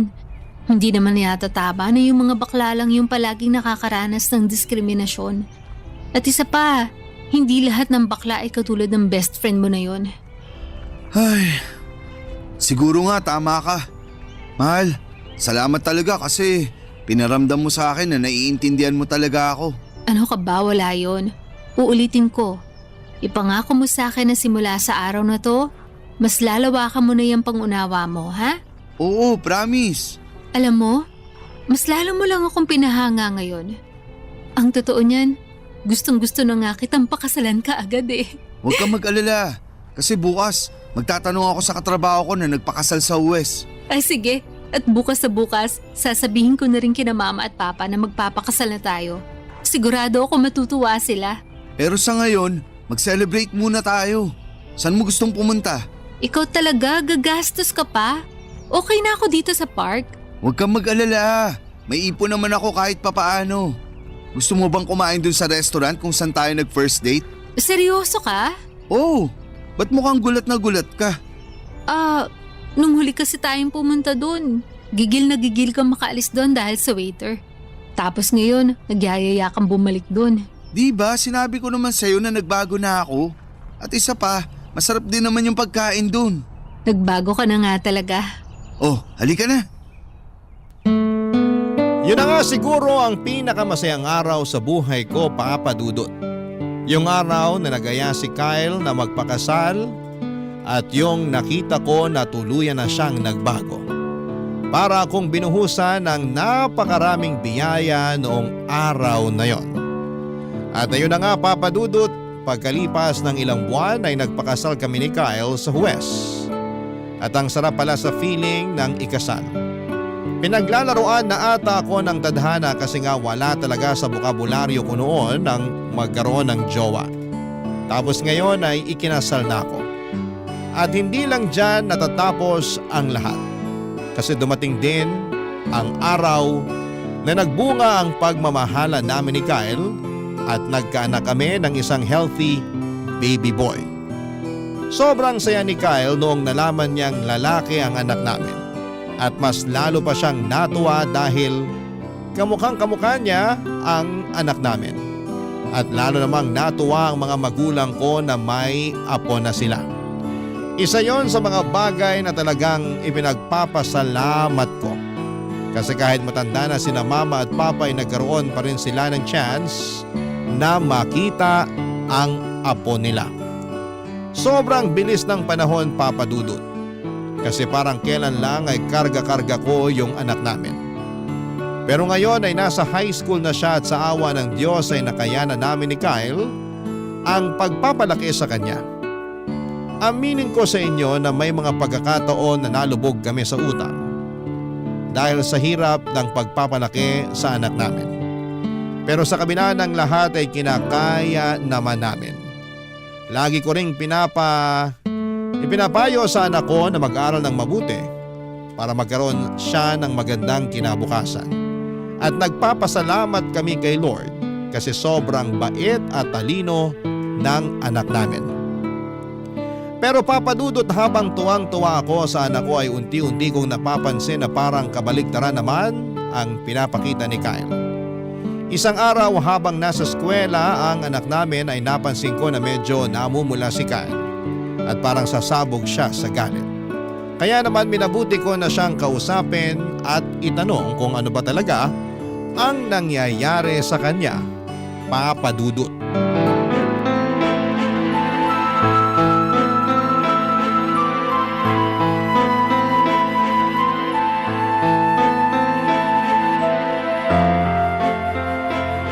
Kyle, ano bang problema mo? Yang anak mo, pagsabihan mo yan ha. Sandali nga. Pag-usapan natin to na maayos. Maupo ka nga muna dito. Ay, hindi ko na gusto ang nakikita ko dyan sa anak mo. Ano ba kasi talaga ang problema? Paano kita maiintindihan kung bigla-bigla ka na lang nagagalit dyan? Yang anak natin habang tumatagal, napapansin ko na mas lalong lumalambot. Ang sagwa tignan. Kamukha ko pa naman yung batang yun. Nakakahiya. Yan lang ba ang pinoproblema mo? Oo, bakit? Akala ko ba nagbago ka na? Nagbago na naman talaga ako ah. Ang hindi ko lang talaga matanggap ay kung bakit sa anak pa talaga natin nangyayari to. Kung sakali mang bakla ang anak natin, hindi kabawasan yun sa pagkatao niya. At hindi yun kabawasan sa atin bilang mga magulang niya. Madali lang sa'yo ang sabihin yan kasi hindi naman ikaw ang pagtatawanan ng mga tao kung sakaling bakla nga yung anak natin. Ako ang pagtatawanan ng lahat ng tao. At ba't mo iisipin yung tingin ng ibang tao? Bakit? Sila ba ang nagpapakain sa atin? Wala namang ambag sa buhay natin yung mga yan ah. Wala ka na ba talagang kahihiyan? Basta. Sabihan mo yung anak mo na magbago na siya. Kung hindi, tatamaan sa akin yan. Kung meron man dito ang dapat na magbago, ikaw yun. Napakamapanghusga mo. Nagwawala ka na dyan. Ni hindi mo pa nga tinatanong o kinakausap yung anak mo eh. Tatanungin? Kakausapin? Para saan pa? Para mauwi lang sa dramaan yung usapan namin. Hindi. Pagka-uwi niya galing sa eskwela, papaluin ko yan hanggang sa magtanda. Huwag na huwag ka magkakamali na gawin yan. Sinasabi ko sa'yo, ako ang makakalaban mo. Kaya nagkakaganyan yan eh. Kasi kinukonsente mo. At kaya ka nagkakaganyan kasi ang liit ng utak mo. Hindi ka marunong umintindi. Yung galit mo lang ang pinapairal mo. Flora, sa lahat ng tao, ikaw ang nakakaalam kung bakit galit na galit ako sa mga bakla. Ang totoo niyan, wala na naman akong problema sa mga bakla eh. Pero yung makita ko yung nag-iisa kong anak na unti-unting nagiging bakla, malaking problema sa akin yun. Hindi ako naniniwala na wala ka ng problema sa mga bakla. Kasi kung totoong natanggap mo na sila, hindi ka magkakaganyan ngayon. Utang na loob! Ba't mo ba kasi ako pinipilit na tanggapin sila? Hindi sa pinipilit kita na tanggapin mo sila. Yung sa akin lang naman, kung hindi mo sila matanggap sa kung ano sila, sana naman respetuhin mo pa rin sila bilang tao. Alam mo, napapaisip na nga ako eh. Siguro kasalanan mo ang lahat ng to. Nung buntis ka, pinaglihi mo ba yung anak natin sa bakla? Hayop ka! Kung nahihirapan kang tanggapin ang anak natin, pwes ako tatanggapin ko siya ng buong buo. Ibibigay ko sa kanya ang pagmamahal na hindi mo kayang ibigay sa kanya. At sa inyong dalawa, mas pipiliin ko ang anak natin. Asawa lang kita, Kyle. Pwedeng-pwede kitang palitan kung kailan ko gusto. Mahal, I'm sorry. Yung sa akin lang naman. Ayoko na minamalit at kinukutsa yung anak natin. Sana naiintindihan mo ko. Kung merong mang dapat umintindi at umunawa sa anak natin, tayo yun. Anong klase mga magulang tayo kung tayo lang din ang unang huhusga sa kanya? Kyle naman, sana naman matutunan mong tanggalin yung puot at pagkamuhi mo sa mga taong iba sa atin. Hindi mo ba nakikita?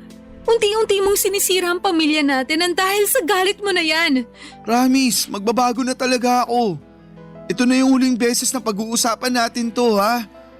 I love you. Siguraduhin mo lang talaga na magbabago ka na. Kasi kung hindi, pinapangako ko sa'yo na lalayasan ka namin. Asawa lang kita, Kyle. Inuulit ko. Pwedeng-pwede kitang palitan kung kailan ko gusto. Pero yung anak ko nag-iisa lang yon. Seryoso ka talaga? Ipagpapalit mo ako? Oo! Ipagpapalit kita sa foreigner. Ah, ganun ha? Ha? Ano ba, Kyle? Tigilan mo na nga yan. May kiliti ako dyan. Ano ba? Eto naman, pinapatawa lang kita. Wag mo naman ako ipagpalit oh. Hindi ko kakayanin kung mawawala ka sa akin. Ang tagal kaya kitang niligawan. Oo. At ako naman tong tanga, nagpadala ako sa scam mo. Uy, grabe siya. Pero seryoso, sana mahalin mo yung anak natin higit pa sa pagmamahal na binibigay mo sa akin. Ipangako mo rin sa akin na tatanggapin mo yung anak natin ng buong buo. Oo na. Totoo ba? Oo, pangako yan. At pwede bang tigilan mo na nga yung pagwawala mo? Nagmumukha kang gorila tuwing nagwawala ka eh. May gorilya ba na ganito kagwapo? Kapal ang mukha mo. Hanggang ngayon, gwapong-gwapo ka pa rin sa sarili mo. Diyan ka na nga, magluluto pa ako. Hindi ko po akalain na hanggang ngayon ay hindi pa rin nawawala ang pagkamuhi ni Kyle sa mga bakla.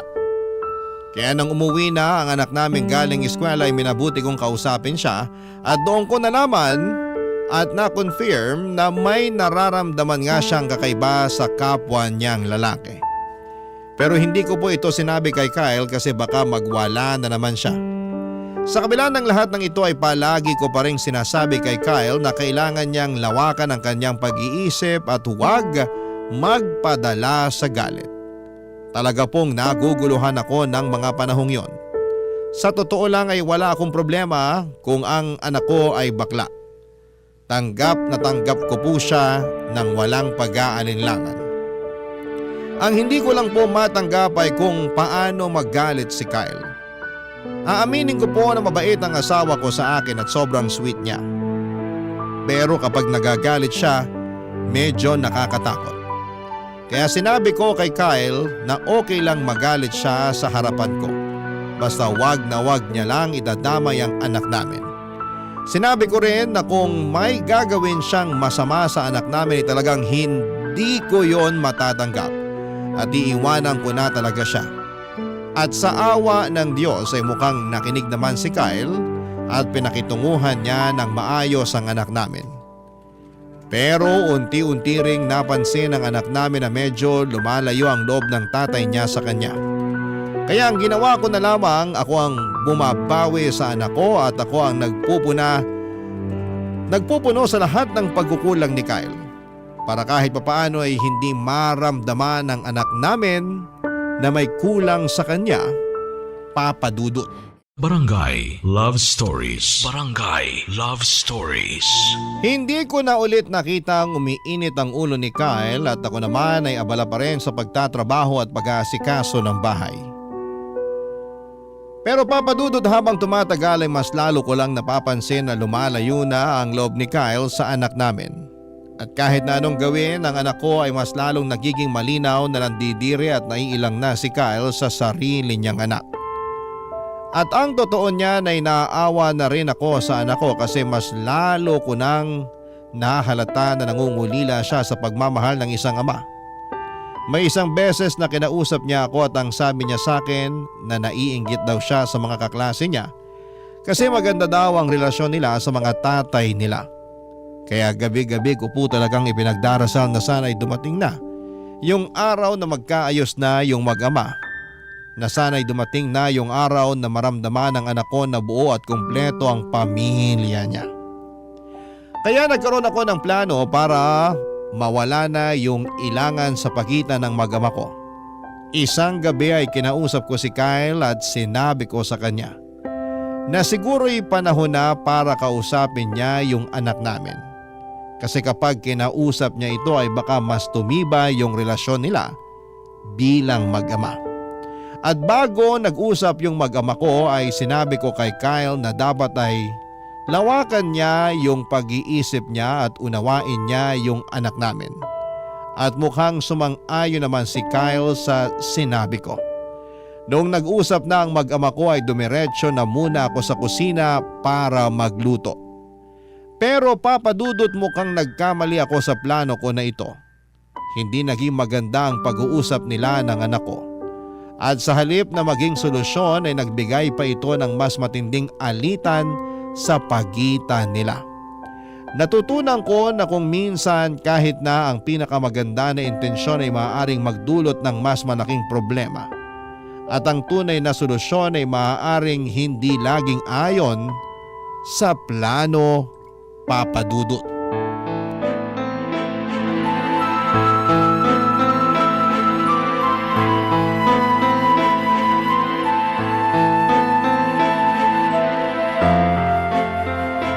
Huwag ka nang babalik!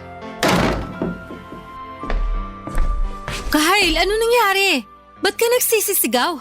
Dinig na dinig ko sa kusina yung boses mo. Ikaw ba ang may pakana nito, ha? Ba't biglang lumakas yung loob ng anak mo ang aminin sa akin Ang gusto ko lang naman magkausap kayo para mawala na yung ilangan sa pagitan nyo. Pwes, inamin niya sa akin na bakla siya. Flora naman, alam kong pinangako ko sa'yo na magbabago na ako. Pero kinailangan ba talaga niyang ipangalanda ka na bading siya? Hindi ko na alam kung paano ko patatanggapin yan. Alam mo ba naglakas loob yung bata na sabihin sa'yo yan? Kahit takot na takot siya sa'yo? Kasi nagbabaka sakali siya matatanggap mo siya? Diyos ko, Kyle, nangungulila yung bata sa pagmamahal mo. Sinasabi ko na nga ba ikaw ang kumukonsinti sa kanya. Kung tutuusin, ikaw ang punot dulo ng lahat ng to. Kung kinausap pa lang sana na maayos yung anak mo, malamang hindi tayo magkakagulo ng ganito ngayon. Wala ka nang magagawa. Pinalayas ko na ang anak mong bakla. Diyos ko, di sa oras na ng gabi. Pag may mangyari masama sa anak ko, ikaw ang pagbabayarin ko. Tandaan mo yan. Huwag kang mag-alala. Sigurado ako na dun diretso yung sa bahay ng mama at papa mo. Ayoko na. Punong-puno na ako. Uy, teka lang. Ano yan ha? Saan mo dadalhin yung mga gamit mo? Doon na rin ako didiretso kina mama at papa. Hindi ka alis. Dito ka lang. Bitawan mo nga ako. Alam mo kung ano yung pinakamasakit sa akin, ha? Yung hindi mo kayang ibigay sa sarili mong anak ang pagmamahal na matagal mo nang binibigay sa akin. Pasensya ka na. Pero hindi ko talaga matatanggap yung anak mong bading. Yan! Para yan sa anak ko. Wala siyang ginawa sa'yo para kamuhiin mo siya ng ganito katindi. Meron! Yung pagiging bading niya. Sapat na rason na yon para kamuhian ko siya. Umasa ako na magbabago ka. Umasa ako na dadating ang araw. Nalalawakan mo na yung isip mo. Pero nagkamali ako. Mukhang wala ka na talagang pag-asa. Gusto mo lumayas? Teka lang. Oh, eto pa ang mga gamit mo. Kunin mo na yan. Lumayas ka at samaan mo yung anak mong bakla. Mas gugustuhin ko pang mag-isa sa buhay kaysa sa makasama ko yung anak mong bakla. At yung nanay niyang wala nang ibang ginawa kung hindi ang konsintihin ng kabaklaan ng anak niya. Alam kong hindi maganda yung naging karanasan mo sa best friend mo noon. Pero sabihin mo sa akin, hanggang kailan mo dadalhin yung bigat at puot ng karanasan na yun? Hindi mo pa talaga nakikita na unti-unti ka nang sinisira ng galit mo? Utang na loob, Kyle. Magbago ka na. Ibili mo na rin kaya ng palda at lipstick yung anak mo. Total, kinukonsinti mo naman. Bah, lubos-lubusin mo na. Manahimik ka kung ayaw mong bigyan ko ng kambal yung sampal ko sa'yo kanina. Naging mabuting anak siya sa atin. Ang taas-taas nga ng grades ng bata. At tuwing nasa trabaho tayo, siya yung nag-aasikaso sa mga gawaing bahay dito. Mismo! Yan mismo ang dahilan kung bakit lalamya-lamya yung anak mo na yun. Pinaglilinis mo siya dito sa bahay imbis na pinaglalaro mo ng basketball kasama yung mga kaibigan niya. Malala ka na! Pinapangako ko sa'yo na ito na yung huling araw na makikita mo ako. Tapos na ako sa pagiging asawa mo. At yung anak mo, huwag kang mag-alala. Kasi simula sa araw na to, ipagkakait ko na siya sa'yo. Ayokong dumating ang araw na masaktan mo pa siya. Yan, tama yan. Siguraduhin mo na hindi ko na makikita ang pagmumukha ng batang yon. Sana lang talaga, huwag dumating ang araw na pagsisisihan mo yung pagtaboy mo sa amin. Kung may pagsisisihan man ako, yun na yung nakinig pa ako sa'yo. Masyado ako naging malambot. Dapat simulat sa pool pa lang. Tinuruan ko na yung anak mo kung paano maging tunay na lalaki. At kung may pinagsisisihan man ako, yun na yung pinakasalan pa kita. Kasi sa totoo lang, hindi ko nakilala yung taong pinakasalan ko. Hindi na kita kilala. Sabihin mo nga sa akin, Kyle. Kaya mo ba talagang tanggapin ang pagkawala ng anak mo? Na hindi mo na siya makakasama sa mga susunod na taon? Dahil lang sa hindi mo siya kayang yakapin sa kung sino siya? Ay, Mukhang nakuha ko na nga yung sagot sa tanong ko. Aalis na ako. Flora, sandali! Kung talagang mahal mo yung anak natin, hindi ka magdadalawang isip. Kung meron man sa atin na may karapatan na magdalawang isip, ako yun. Sana nagdalawang isip ako bago kita pinakasalan. Ayusin naman natin to, please. Ganyan ka naman palagi eh. Gusto mo makipag-ayos tuwing nag-aaway tayo. Tapos mangangako ka na magbabago ka na. Pero hindi man lang ba sumagi dyan sa isip mo? Kung bakit hanggang ngayon nagkakagulo pa rin tayo? Kasi walang pagbabago. Hindi ka na nagbago. At hindi ka na magbabago. Sobra akong nasaktan ng gabing yon, Papa Dudut. Pero mas nasasaktan ako para sa anak ko. Kung alam ko lang na magiging ganito ang lahat, sana noong umpisa pa lamang ay hindi na ako nakipagrelasyon kay Kyle. Sana hindi ko na lamang siya sinagot at sana ay hindi na lamang ako nagpabuntis. Naging tanga ako at naniwala ako sa mga pangako niyang hindi naman natutupad, na may pag-asa pa siyang magbago. Noong gabing yon ay dumiretso ako kina mama at papa at doon ko rin nakita ang anak ko. Namumula ang mata at hindi matigil sa pag-iyak. Sobrang sakit yung nararamdaman niya dahil hindi niya inakala na ipagtatabuyan siya ni Kyle. Sa mga oras na yon ay buo na ang desisyon ko na makipaghiwalay kay Kyle. Doon muna kami titira ng anak ko sa bahay nila mama at papa. Gaya nga ng sabi ko, Papa Dudut, mas mabuti nang wala ng tatay ang anak ko kesa magkaroon siya ng tatay na mapanakit at mapanghusga. Dumaan ang mga linggo at naging magaan ang buhay namin sa piling ng mga magulang ko. Sobrang saya nila mama at papa kasi araw-araw nilang kasama ang apo nila. May isang beses na pumunta si Kyle sa bahay ng mga magulang ko, pero pinaalis ko rin siya.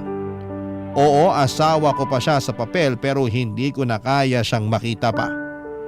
Tuwing naiisip ko ang anak ko na umiiyak dahil sa ginawa ni Kyle, lalo ko lang nararamdaman na tama ang naging desisyon ko na layuan na siya.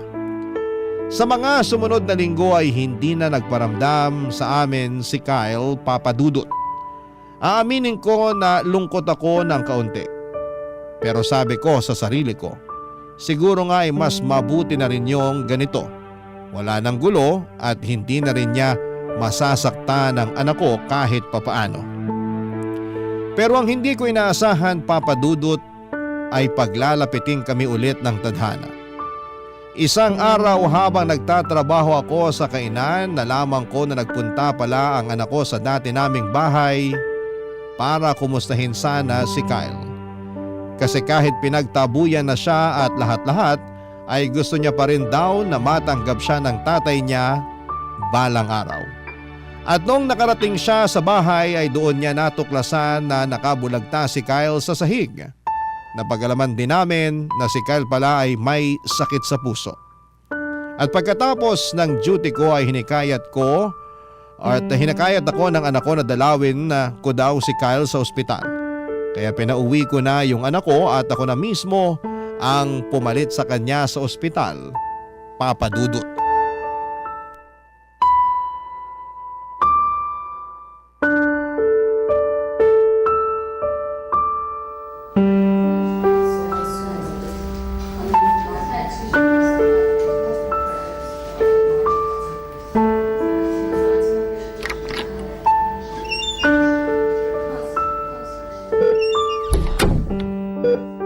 Anak, ikaw ba yan?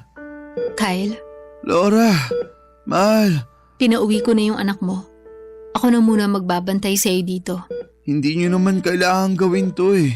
Alam mo ba na yung anak mo mismo may gusto na dalawin kita? Sising-sisi ako sa mga nagawa ko sa inyo noon. Hindi ko akalain na yung batang kinamumuhian at pinandidirihan ko ay hindi niyo tutulong sa akin. Kung hindi dahil sa kanya, malamang pinaglalamayan niyo na ako ngayon. Aaminin ko. Hanggang ngayon, hindi pa rin humuhupa yung galit ko sa'yo. Dapat lang talaga na magpasalamat ka sa anak mo. Alam mo ba na grabe yung trauma na inabot niya sa'yo? Halos hindi makakain yung bata nung araw na pinalayas mo siya. At hanggang ngayon, naaalala niya pa rin lahat ng mga masasakit na salitang sinabi mo sa kanya. Sana mapatawad niyo pa ako. Pinapangako ko na babawi ako sa inyo. Huli na ang lahat. Kung gusto mong bumawi sa anak mo, hindi kita pipigilan. Pero yung sa atin, matagal ko nang tinapos yon. Hindi mo na ba talaga ako mapapatawad? Kayang-kaya kitang patawarin. Pero yung magkabalikan tayo, ibang usapan na yon. Alam kong marami akong nagawang pagkakamali. At kung may babalik ko lang sana yung panahon, hindi ko gagawin yung mga nagawa ko sa anak natin. Hindi na sana tayo humantong sa ganito kung napagtanto mo yan nung umpisa pa lang. Hindi ako nagkulang sa pagpayo sa'yo, pero ikaw tong napakatigas ang puso. Sawang-sawa na ako sa mga pangako mo na napapako. Mukhang nakapag-desisyon ka na nga. Kung ganun, rerespetuhin ko yun. Pero pinapangako ko, kapag nakalabas na ako dito, babawi ako sa anak natin. Pero kung sakaling magbago pa ang isip mo, andito lang ako. Handa akong mahalin ka ulit. Masyadong malaki ang hinihingi mo sa akin, Kyle. Kung tutuusin, ilang beses na nga kitang pinagbigyan eh. Siguro kung ako yung pinagmalupitan mo, mas matatanggap ko pa. Pero hindi eh. Binuhos mo lahat ng puot mo, lahat ng galit mo, at lahat ng trauma mo sa anak natin. Pero sa kabila ng lahat ng yon, alam mo ba na takot yung bata nung nakita kanyang nakahandusay sa sahig? Patunay lang yon na sa kabila ng ginawa mo sa kanya, mahal na mahal ka pa rin ng anak natin. I'm sorry. Hindi ko alam kung mapapatawad ko ba ang sarili ko sa lahat ng nagawa ko. Huwag ka sa akin mag-sorry. Doon ka sa anak mo humingi ng tawad. Pwede ba akong makiusap sa'yo? Ano yun? Pwede mo ba siyang pabalikin dito? Sabi kasi nung nurse, wala pa akong malay nung binantayan niya ako dito. Sige. Saglit, tatawagan ko lang. Oh, heto. Hello, anak? Salamat at niligtas mo ako Anak, patawad sa lahat ng nagawa ko sa iyo. Naging makasarili ako at buong buhay mo. Imbis na iparanas ko sa iyo yung pagmamahal ng isang ama, mas pinili kong kamuhian at pandirian ka. Kung may babalik ko lang ang panahon, hindi ko gagawin ang lahat ng mga ginawa ko sa iyo noon. Sana hindi pa huli ang lahat. Kapag nakalabas ako dito, hayaan mo ako makabawi sa iyo, Anak, masaya ako na nagkamati na rin tayo sa wakas.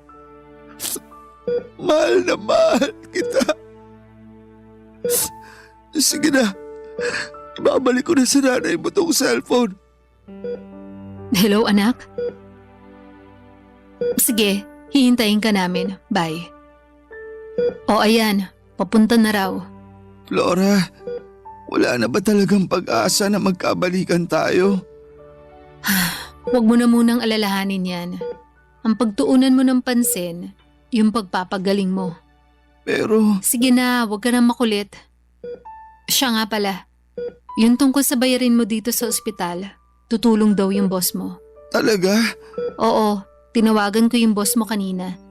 At sila na daw yung bahala sa mga gastusin mo dito sa ospital. Mabuti naman kung ganon. Ngayon na wala ka nang poproblemahin, siguraduhin mo lang na babawi ka sa anak ko kapag nakalabas ka na dito. Panigurado yan. Tuluyan na ngang nagkabati ang mag-ama ko noong araw na yon, Papa Dudut. Pero hindi na muli kaming nagkabalikan ni Kyle at sa kabila ng lahat ng nangyari ay wala akong pinagsisihan sa desisyon ko. Ang priority ko ngayon ay ang anak ko at ang mga magulang ko. Kung sakali man na magkaroon ako ng panibagong asawa, sana yung taong tatanggapin at mamahalin ang anak ko ng buong buo. Walang labis, walang kulang. Pero ang totoo ay hindi ko alam kung kailan pa mangyayari yon. Kasi wala naman akong pera para sa pang-annulment. Pero okay lang sa akin ang ganitong buhay na kahit na wala akong katuwang sa buhay, at least nandyan naman ang anak ko at ang mga magulang ko. Sapat na po sa akin yon. Sa puntong ito ay nagpapagaling pa rin si Kyle at patuloy siyang dinadalaw ng anak namin tuwing wala itong pasok. Masaya na ako na maayos ang relasyon ni Kyle sa anak ko. At nagpapasalamat talaga ako na sagot na ng boss ni Kyle lahat ng mga bayarin sa ospital.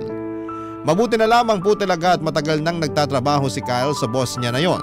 Kaya hindi ito nagdalawang isip na tulungan siya noong nasa ospital siya. Mabait pa rin talaga ang Diyos. Kasi kung hindi dahil sa boss ni Kyle ay hindi ko talaga alam kung saan ako kukuha ng pera na pambayad sa ospital. Siguro'y marami sa mga kabarangay ninyo ang magagalit kung bakit hiniwalayan ko si Kyle habang nagpapagaling pa siya. Pero hindi nyo rin naman ako masisisi. Kasi ang iniisip ko na ngayon ay ang kapakanan ng anak ko. Kahit nagkapatawaran na kami, yung mga sugat na idinulot ni Kyle ay nananatili pa rin. Siguro ang maipapayo ko lang sa mga nakikinig ngayon, lalo na sa mga magulang, ay mahalin ninyo ang inyong mga anak at tanggapin ninyo sila ng buong buo.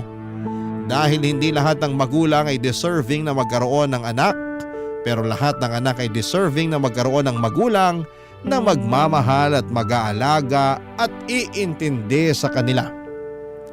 Papa Dudut, hindi ko rin alam kung masaya o malungkot ba ang ending ng kwento ng buhay ko.